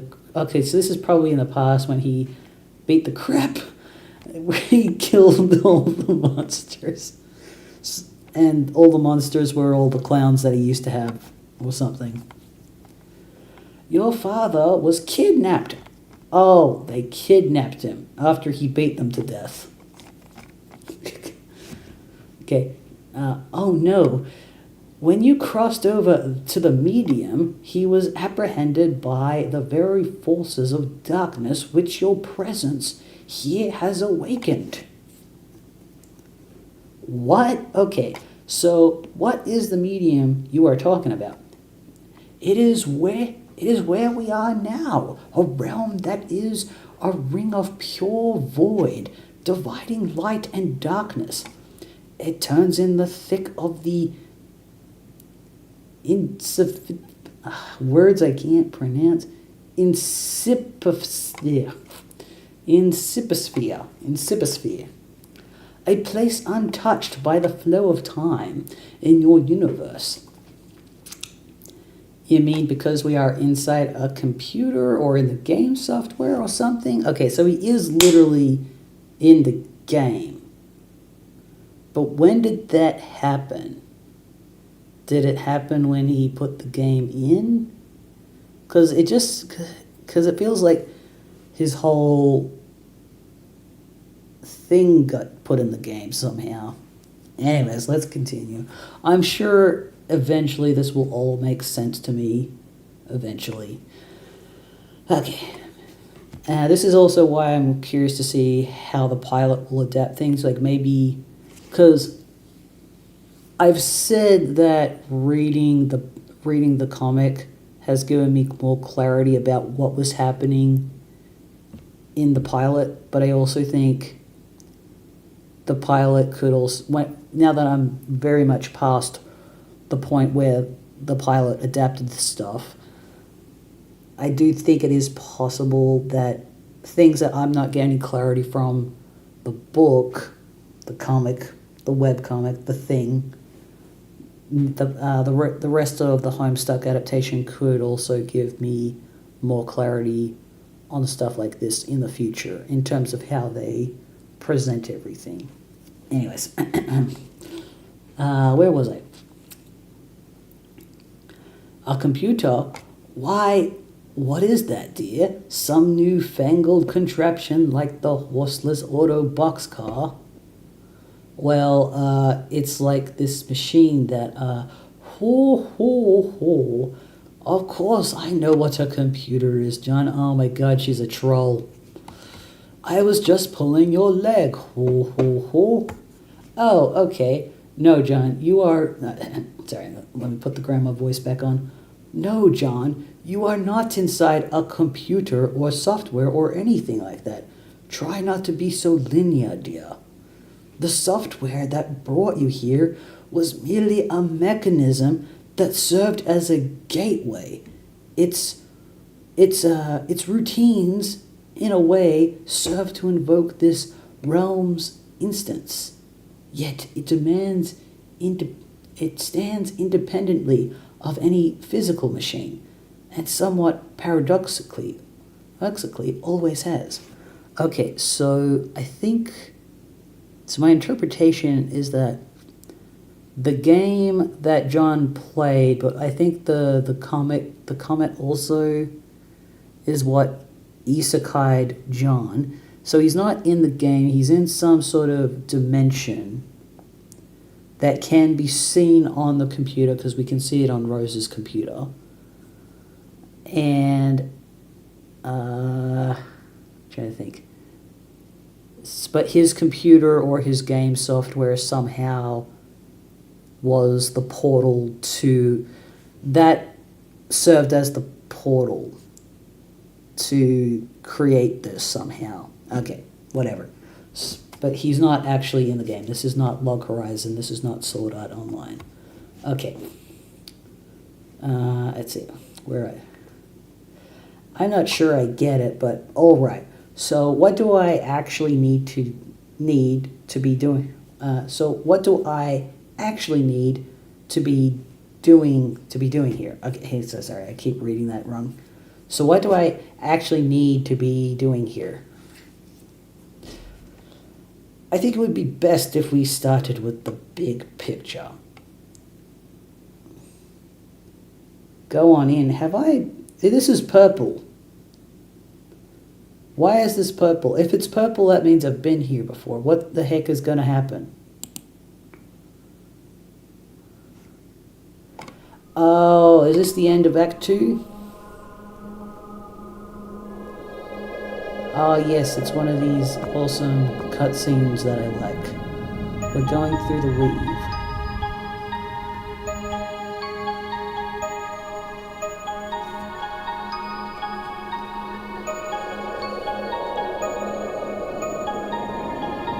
Very cinematic.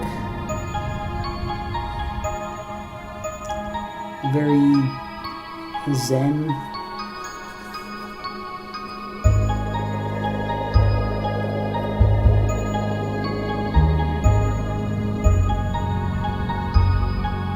Let's see, go on. Nanosprite. Above the medium, beyond the seven gates, residing at the core of the Sisyphia, is a place known as Skya. I'm just gonna quickly screenshot this because I think this could be worthwhile world building to hold on to.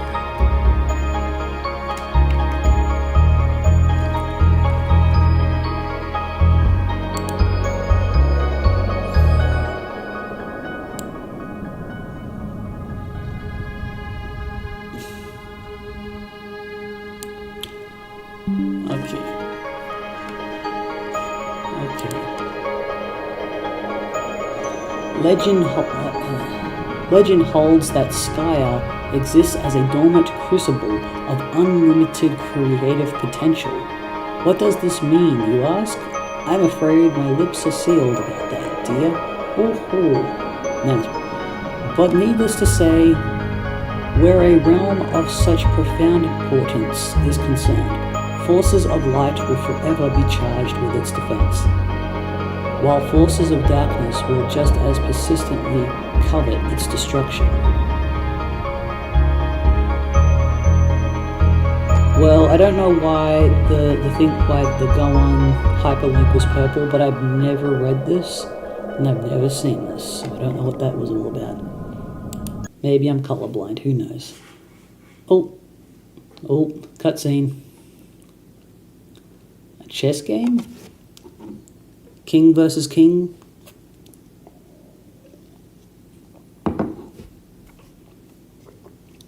This is literally just a stalemate. It's just a stalemate. And as it so happens, at the center of this realm, whose fate is in question, these very forces duel on a stage, stuck in eternal stalemate. Yes, they have dueled in this manner forever. That is until you showed up. Me? The atom is splitting. This is what happens in Hollow Knight. You get your shadow taken out of you, and then you gotta go find your shadow again and fight it until it becomes one with you again.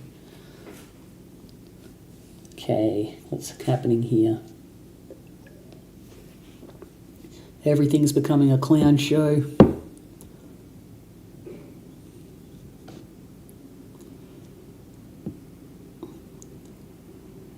I'm wondering what really happened to the dad. It said the dad was kidnapped, but I don't know about that. Okay. So it's no longer a stalemate, it's an actual game of chess now. With consequences. Me? Yes, you, John. Before your mishap with my ashes, you may recall the sprite's previous incarnation, which resulted from its kernel's hatching. You see, this hatching occurs automatically in response to your arrival. The result is a pair of kernels, one dark, one light. This sort of reminds me of something that happens in the TV show Lost, where, anyways, I can't remember how the actual quote goes. Maybe I'll try to recall it another time if it becomes relevant. Each carrying the information they were prototyped with each before the hatch. Before the hatch. One goes down to a kingdom entrenched in darkness, the other up to a kingdom basking in light. Each comes to rest in an orb atop a spire, of which there are three others in kind. The four spires are situated above a throne, and these two thrones preside over the two respective sovereign powers. Nanosprite. And once the kernels are situated, that is when the game is afoot. The true war begins. Light versus dark, good versus evil. This is a war that the forces of light are always destined to lose, without exception. A quest of futility, then. So this does not seem interactable. Wow, really? Then what's the point? It's just, make it. Alright. That remains for you to find out, dear. For you see, the journey you are about to take is the ultimate riddle. Whoa. For now, your objective is to proceed towards Skya and pass through the Thirst Gate situated directly above your house, not even terribly far. The gates will become progressively more difficult to reach, so you had better be prepared to sharpen your adventuring skills. How am I supposed to get up there? You build. Oh boy. Yeah, he's so happy. Yeah, so this is very much the hero's call in a way. It's just kind of, I don't have the hero's journey memorized, but this is starting to feel like a real story is happening now. John. Okay, I get it now. So I guess the battle against good and evil is sort of irrelevant. Well, I don't know. That all sounds kind of weird, but in any case, we build the house to get these gates, and then I can save my dad. Yes, John. And then after that, we solve this ultimate riddle thing and save Earth from destruction. Oh no, I'm afraid not. What? So, what's the point of saving Dad if you can't save the world? Your planet is done for, dear. There is nothing you can do about that. Oh. Your purpose is so much more important than saving that silly old planet, though. And that is... Yes, I will have to agree with the float hag about that. The float hag. John, you are such a good boy. I know you will succeed. Thanks, Nana. You are a good boy, and good boys deserve treats. Hooray! I am going to bake you some cookies. The hag mentioned cookies. Pursue her! Oh, god damn it, that's just what you need. More baked goods. At least you get to eat, okay? At least you're eating. What an ungrateful child. John did not say no to cookies. John, you do not say no to cookies. I command you to get them. Who is he sharing his buddy with? You totally abjure the hell out of that idea. You're so busy abjuring, you don't even notice. Rose has been trying to pester you this whole time. Hit John in the head with box to get his attention. Nope, that doesn't. Okay. Yeah, get him. You give John a swift drubbing in the noggin, but he is undeterred. That is some fit he is. that is some fit he is throwing. Okay, so she's hunched over, checking out her computer. Perhaps you will take this spare moment to contemplate the Nanosprite's strange tale. It might also behoove you to record your thoughts on these developments in your game FAQs, Q's walkthrough journal. It can be hard finding time to update it. In fact, you're not even sure you found the time to write what's already there. Okay. So she's looking, the cat. Oh, is that you, Jaspers? And just who do you think you're looking at with that smug grin? The last thing you need is sass from a dead cat. It's pretty much all his fault you're in this mess in the first place, so he can just button it. John, cookies, now! You refuse outright. This impudence is insufferable. Go get the cookies. Well, when you put it so politely, how can John decline? John, you are stupid. You really need to work on your manners. Stupid, stupid, dumb. That's not a command. It's nothing. It's stupid. You're stupid. For the last time, I command you to get the cookies, boy. It's just not going to happen, buddy. Years in the future. Oh, we're going to see the vagabond dude. But really, not enough to write. For the last time, oh, so that's the voice in his head, is the vagabond that's watching John. We saw him in the pilot, it's all good. But really, not enough to write home about. An agitated finger slips mid-keystroke. Let me just, where does this go? Okay, so this is like a side thing. Okay, this is like a framing device or something, the frame of the story. So, okay, so some crap fell out. Get it. Vagabond's like, whoa. Where do I put these? Human etiquette. Okay, so this character is an alien that's trying to... he doesn't know how to persuade John, but he's doing his best to do so. So he's got this book to help him. Alright. But he's not a human, probably. Okay, let's move on.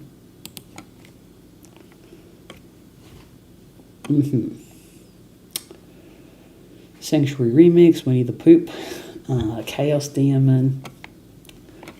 I may have been a bit hasty in advising you not to bother with the prototyping process. If I spare any detail, it was only to optimize your chances of survival.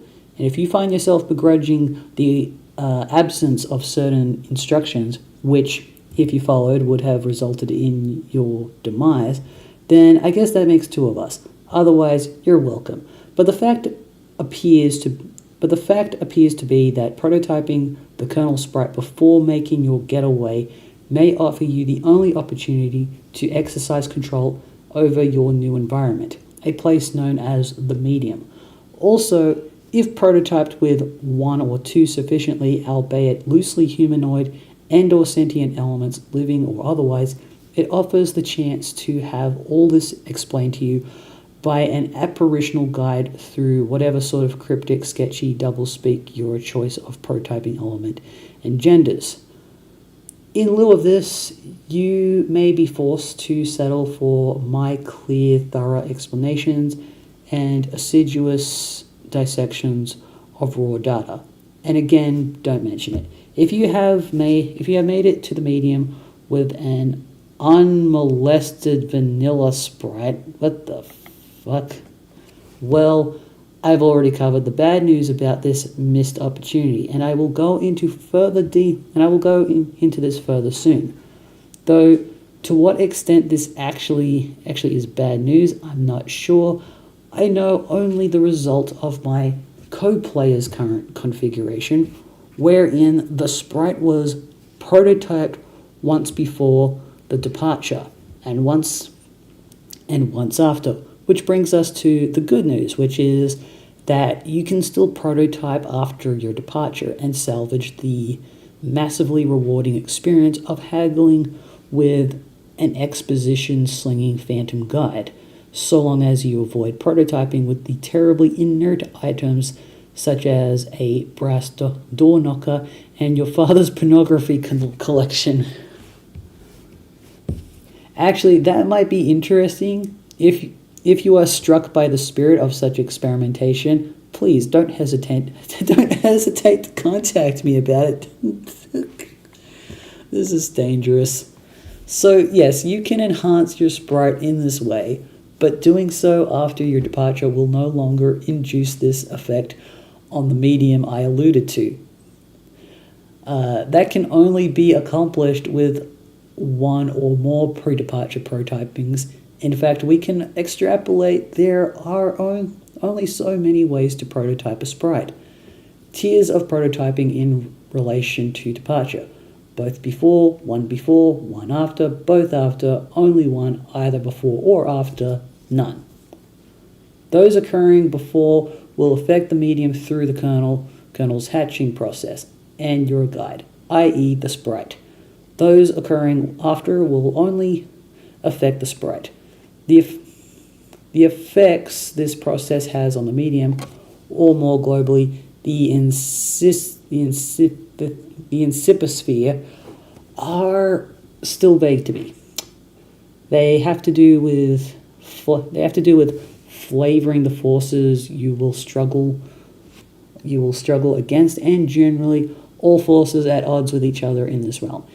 It has given me some insight into the nature of the game, which again I derive through extrapolation.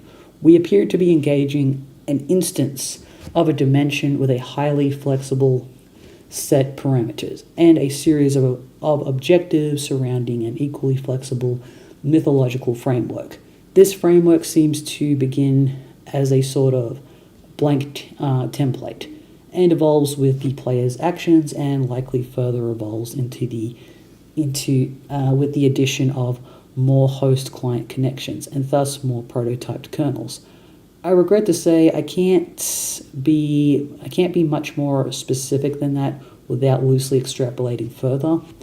There are plenty of questions that have occurred to me, however, questions concerning the kernel sprite, which I've raised implicitly already, such as what is the effect of an unprototyped kernel on the medium, or a doubly prototyped kernel, for what matter? And even more salient are questions about the dimension itself. Do all players worldwide make it to this dimension if they successfully complete their departure, or is a unique blank instance of the dimension created for each new player? I have no evidence, but instinct tells me it is closer to the latter situation. There is no indication of any other players present in this realm. Alterations in the realm seem singularly centered on the actions of my co-player and myself. If I had to stake anything on it, I would have guessed every separate client-server pair activates its own fresh copy of Incipospheres for a unique session, if you will. But the quantity of players is a further complication which invites more questions. It seems the game was designed to suit two players most naturally, the server and the client, but through a mishap, my co-player and I have slipped out of the obvious tandem arrangement, and the only logical course of action to continue playing is to string a daisy chain of server-client connections together until presumably the chain is complete. Theoretically, we could complete this chain with only one other player, functioning as the server to my client and the client to my current co-player's server, assuming he can recover it. The strange thing is, though, in our instance of this dimension, there are 4 receptacles for divided kernels, not 3. Does this mean we are destined to have a 4-player chain? How could the game know such a thing? Perhaps it does, and if this proves to be the case, I trust I will be sufficiently numbed to the realization. And then she crosses all that out. Rethink or reopen that. Lead, maybe waist deep. Logoric. Sludge, trim down. Blair. Okay. blah, blah, blah, blah, blah. So this is just blah, blah, blah. So I've read walkthroughs of games that read like this, and I just so I do like how realistic realistically detailed this is to how some people write their walkthroughs. But when I find walkthroughs that are written like this, I pretty much don't read them because I don't find them helpful, because it just sounds like a bunch of nonsense. I need my walkthroughs to be like, I need them to be written like I'm really dumb. Like I need it to be much more simplified than this. Otherwise, I will not understand what the hell you're saying. Okay, so she's like shaking her hand. She's not finished with this yet. Geez, cut her some slack. Maybe you could go bug someone else for a while. Or at the very least, someone else. So she's like telling me to shut up now. Months in the past, but not many. There's like snow. This is her house because she's got a waterfall. See, snow on her computer. Hi, happy birthday, Rose. Hello, and thanks. Did you get John's present yet? I just opened it this very moment. What a stunning coincidence. You would ask about it now. I am stunned. Yeah, I know. What will you make with it? And who said it was something from which something else could be made? Well, John did tell me what it was, duh. I suppose I'll take a stab at learning the craft. It's the least I can do in response to the subtle dig concealed in his gesture. Oh, right, this is the knitting needles, right, that she made he bought her some knitting needles and she actually, like, made, like, a purple monster out of it for the princess thing. Okay, that's nice. That's cute. And it's supposed to be ironic, but it's actually cute because she's good at it. And it turned out all right. And it saves her from the hurt that her mother tries to do to her by getting her the princess doll, the pretty princess doll. I'd say it's the least I can do in response to, and I'd say, he often tells me I need a new hobby when I make perfectly reasonable analytical remarks. Oh, but Rose, I don't think he meant anything like that by it. You see, not everybody always means the opposite of what they say the way you and Dave always do. So this is very much commenting on, like, I like how it's just giving commentary about the fact that, yeah, irony's fun, but it's also, like, sometimes people, they use irony as an excuse to say things that it's like a safe space for them. But, like, it's not necessarily an effective safe space because it's fucking with their communication. But I can also kind of see how sometimes, you need to, like, be a bit subtle about what you mean with people. Otherwise, like, sometimes because I do know from experience that sometimes being direct with people about stuff, that's not always effective either. I don't know, that's just my take on it. Subtlety or safe space, yeah. Actually, I'm not even sure safe space is the right word. It's like a security blanket for these characters, and they need to, as they're growing, if they're going to grow up, they're going to have to, like, outgrow this to some extent and find new ways of coping with their issues and their communication problems. They're going to have to find a new form of communication if they want to mature as people. Maybe. His birthday is in a few months, isn't it? Yep, I finally finished a present for him. I've been working on it for years. Years? It's so hard to tell when you're joking or if you're even capable of it. Hehehehe. Sorry, that's just the train going by. I don't know if you can hear that on the microphone. Okay. I just mailed it, so it is sure to get there on time. Mail takes a while to get anywhere from here. I'll probably craft something with strong sentimental value. That should burn him. I don't think you really mean that. I guess not. So I guess I expect a green package dropped to my house via airmail from whatever screwball cranny of the globe you're tucked into. No. Sorry, but you are sort of hard to shop for. Besides, I have something for you today that I think you will like better than something in a box. Oh, it is a tip. This is already intriguing enough to compensate for the grave scarcity of lavish gifts parachuting from the sky. Please go on. Did you have a pet a long time ago that died? Yes. Okay. Well, how did you feel about your cat?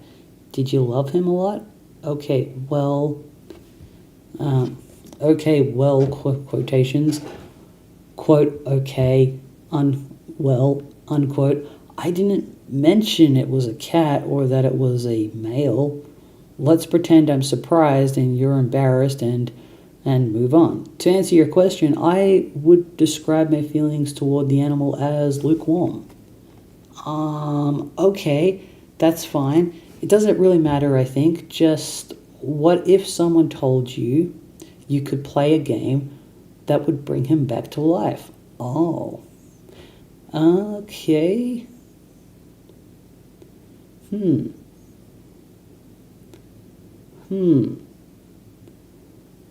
Is okay. So Jade in the pilot seemed particularly keen for John to get into the game. No, hang on. No, she was acting like she didn't know what Spurb was. And John was surprised that she didn't know what the game Spurb was, but she was also like, did you get the new game? I'm gonna have to rewatch that pilot again just to see what everyone was talking about. Okay. If someone told me that, I would regard the remark with a great deal of skepticism. If that someone was you, on the other hand, then I would have to ask preemptively, is that someone you? Yes, that someone is me. I just thought you might find it interesting. So what is this game? Oh, I don't know. I'm just saying is all. I think you'll hear about it later, and maybe you can talk to John and Dave about it. They are way more into all that stuff than I am. I'll see what the word on the street is about it in due time. For now, I should probably order a copy of Knitting for Ourselves. It would be a shame if I ran late with John's present. Get Katana. Okay, so what's her name? Jade. Yeah, so Jade is very fascinating all of a sudden. Jade's definitely the biggest mystery going on. So, because I remember thinking, did Dave cause the apocalypse? Because he was sort of visualizing creating a comet that would kill everybody. Maybe they're all responsible for the apocalypse in some way. Maybe they all play a part in it, but it seems like Jade. Yeah, I'll be very curious to see how Jade gets folded into the story eventually. Just want to look up. I'm just going to look up the. Just want to see when Act 3 starts. Oh, I better save my spot. Otherwise, I'll lose my spot. Let's see. Let me just check out the archive. No. let's see.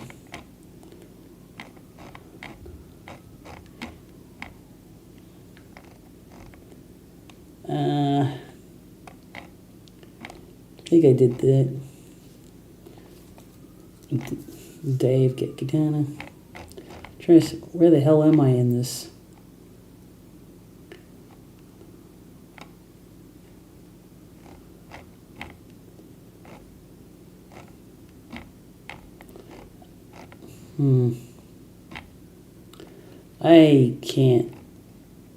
I can't find my place. So I don't know if I'll be able to finish Act 2 today is the thing. Wait, hang on, no. Let's just read a few more pages. I'll keep going for another 20 minutes. And if I haven't reached the end of Act 2 by then I'll call it a day. Okay, let's get the katana. You capture your katana and prepare to venture out into the apartment to retrieve your bro's copy of the game. But first, maybe, just maybe, retrieve the dead bird. Okay, so he's going to get Colonel Sprited at some point. Ooh. So he lives like in an apartment. Like somewhere. In some... How the hell is he supposed to get that?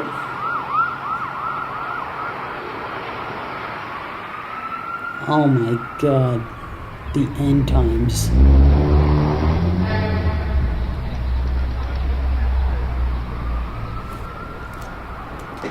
I'll just get some water.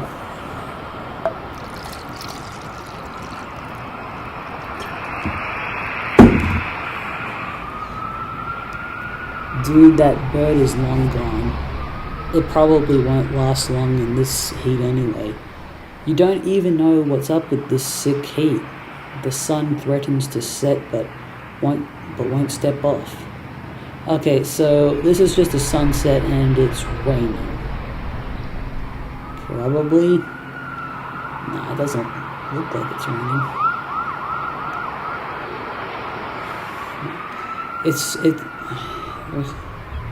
It's staring you down like the big red eye of a hot needle skipping on a groove. The groove is tracing round the earth. While lingering in mid-air, its heat seems to suspend time itself, stretching it like warped vinyl. It's meant to rain this season, but there ain't been a drop in sight. Even a little drizzle would help. Might help to fizzle this sizzle a little bizzle and set the record straight on this global turn tizzle. So don't change the dizzle, turn it up a little. I got a living room full of fine dime brizzles, waiting for the pizzle, the drizzle, and the shizzle. G's to the bizac. Now ladies, here we go, gizzle. When the pimp's in the crib, ma, drop it like a mic. It's not drop. It's like it's hot. Drop it like it's hot. Okay, English romantic poets, John Keats. John Keats. Yeah, okay. Exit your room and go into the living room.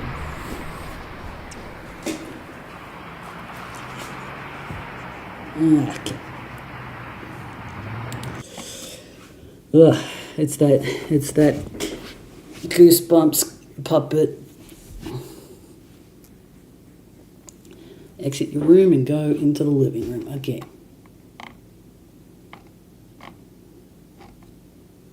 Takes him down. Probably kicks him in the butt. Sorry, little dude, coming through. Got to put you down for a bit. You figure you've left him hanging long enough. All right. Okay. Hastily enter the room with wild abandon. You barge in and see a familiar face, a friendly face. You stand in the living room. Your bro spends most of his days in here. At night, he crashes on the futon over there. You don't see him anywhere though.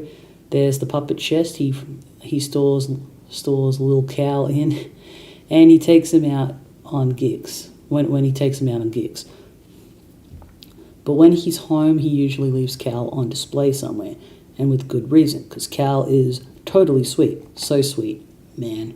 Okay, but like, okay, so he talks to John about this, like, yeah, this is cool. And then when he's by himself, he's like, yeah, this is cool. But when he's talking to Rose, he's like, yeah, I'm not sure that's cool. I think John might be right. So Dave wants to pity the fool. That's like, what's his name? Oh, that's Mr. T. Okay, that's a Mr. T reference, I'm pretty sure. I don't know why okay. I don't want to think about it. It's your brother's Mr. T puppet, which of course is kept in the apartment, which with a sense of profound humorous irony. But as usual with your bro's exploits, this is no ordinary irony or anything close to a pedestrian tier 1 ironic gesture, which is a meager single step removed from sincerity. This is like 10 levels of irony removed from the original joke. It might have been funny like 8 years ago to joke about Mr. T and how he was sort of lame, but that was the very thing that made him awesome and badass, and that his awesomeness was also sort of the joke. But in this case, the joke is the joke, and that degree of irony itself is also the joke, and so on. Only he really overthink. Man, these kids just really like overthink the irony to such. Damn, like the levels of depth with these ironies is something I've never like even considered before. Oh my god.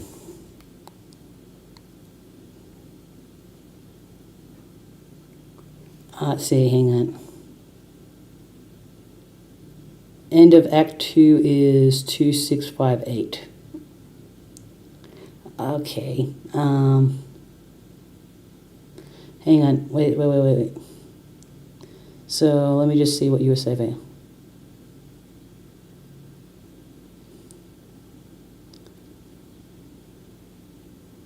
Let's see.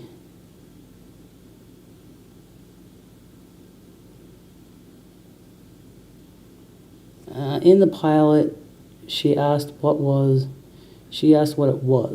I thought you knew about it. Are you messing with me again? Never mind. And then at the end, Anne said, ignore Dave. You should play. There's so many fun adventures we get to go on.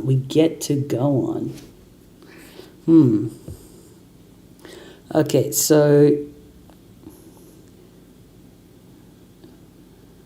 so she was probably messing with him, like, yeah, I've never heard of that game. Let's go do it. Because we will do it because I know it. You have the version of Numbers. I don't think I have the version with Numbers. I'm just reading this all on. I'm reading all of this on, like, the actual website for Andrew Hussey, because he's revamped it with his team or something. So that's 26. I don't see any numbers.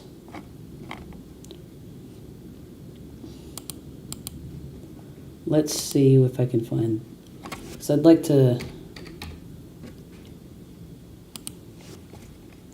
2658. Well, let's just look. Okay.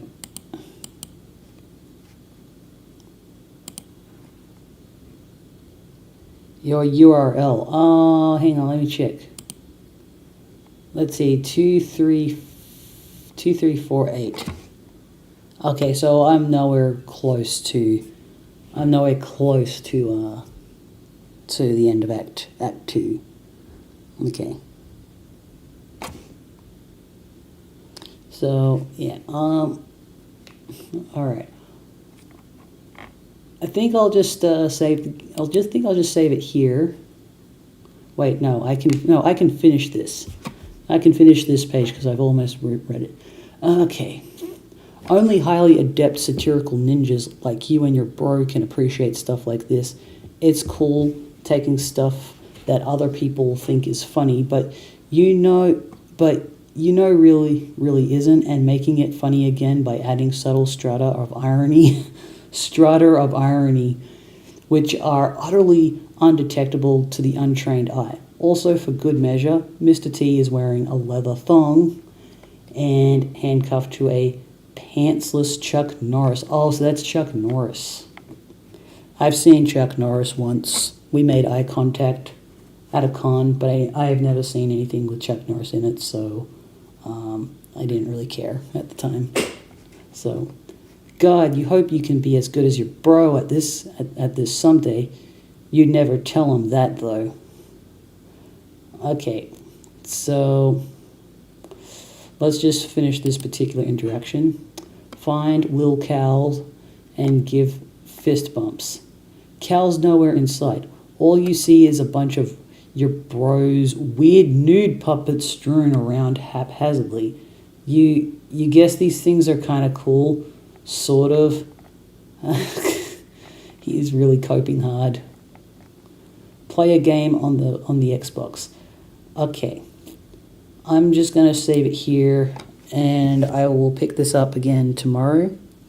Thank you, Jasmine, for joining the stream today, and thank you to anyone else who came in to watch. I appreciate anyone who was getting something out of this. Yeah, in terms of how I feel about it so far, it's becoming a little bit more intricate now. There's some world building happening.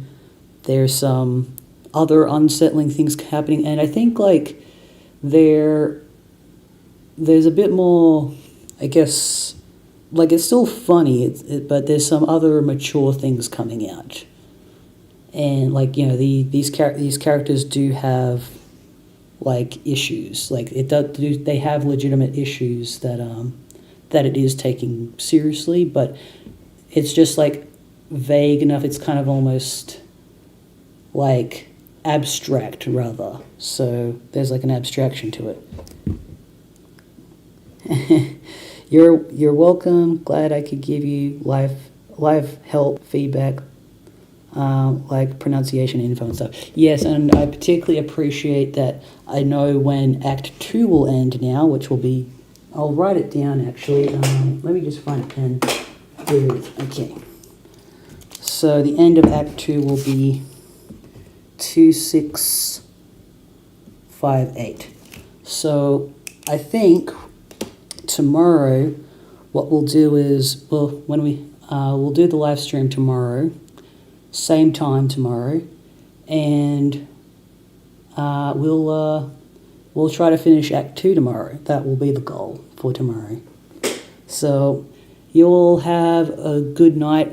I assume if you're from America, it's probably nighttime for you. For me, it's almost midday, so I still got a whole afternoon to look forward to. It's Saturday for me, so anyways, I'll end the stream now. I hope to see you all tomorrow. All right, bye now.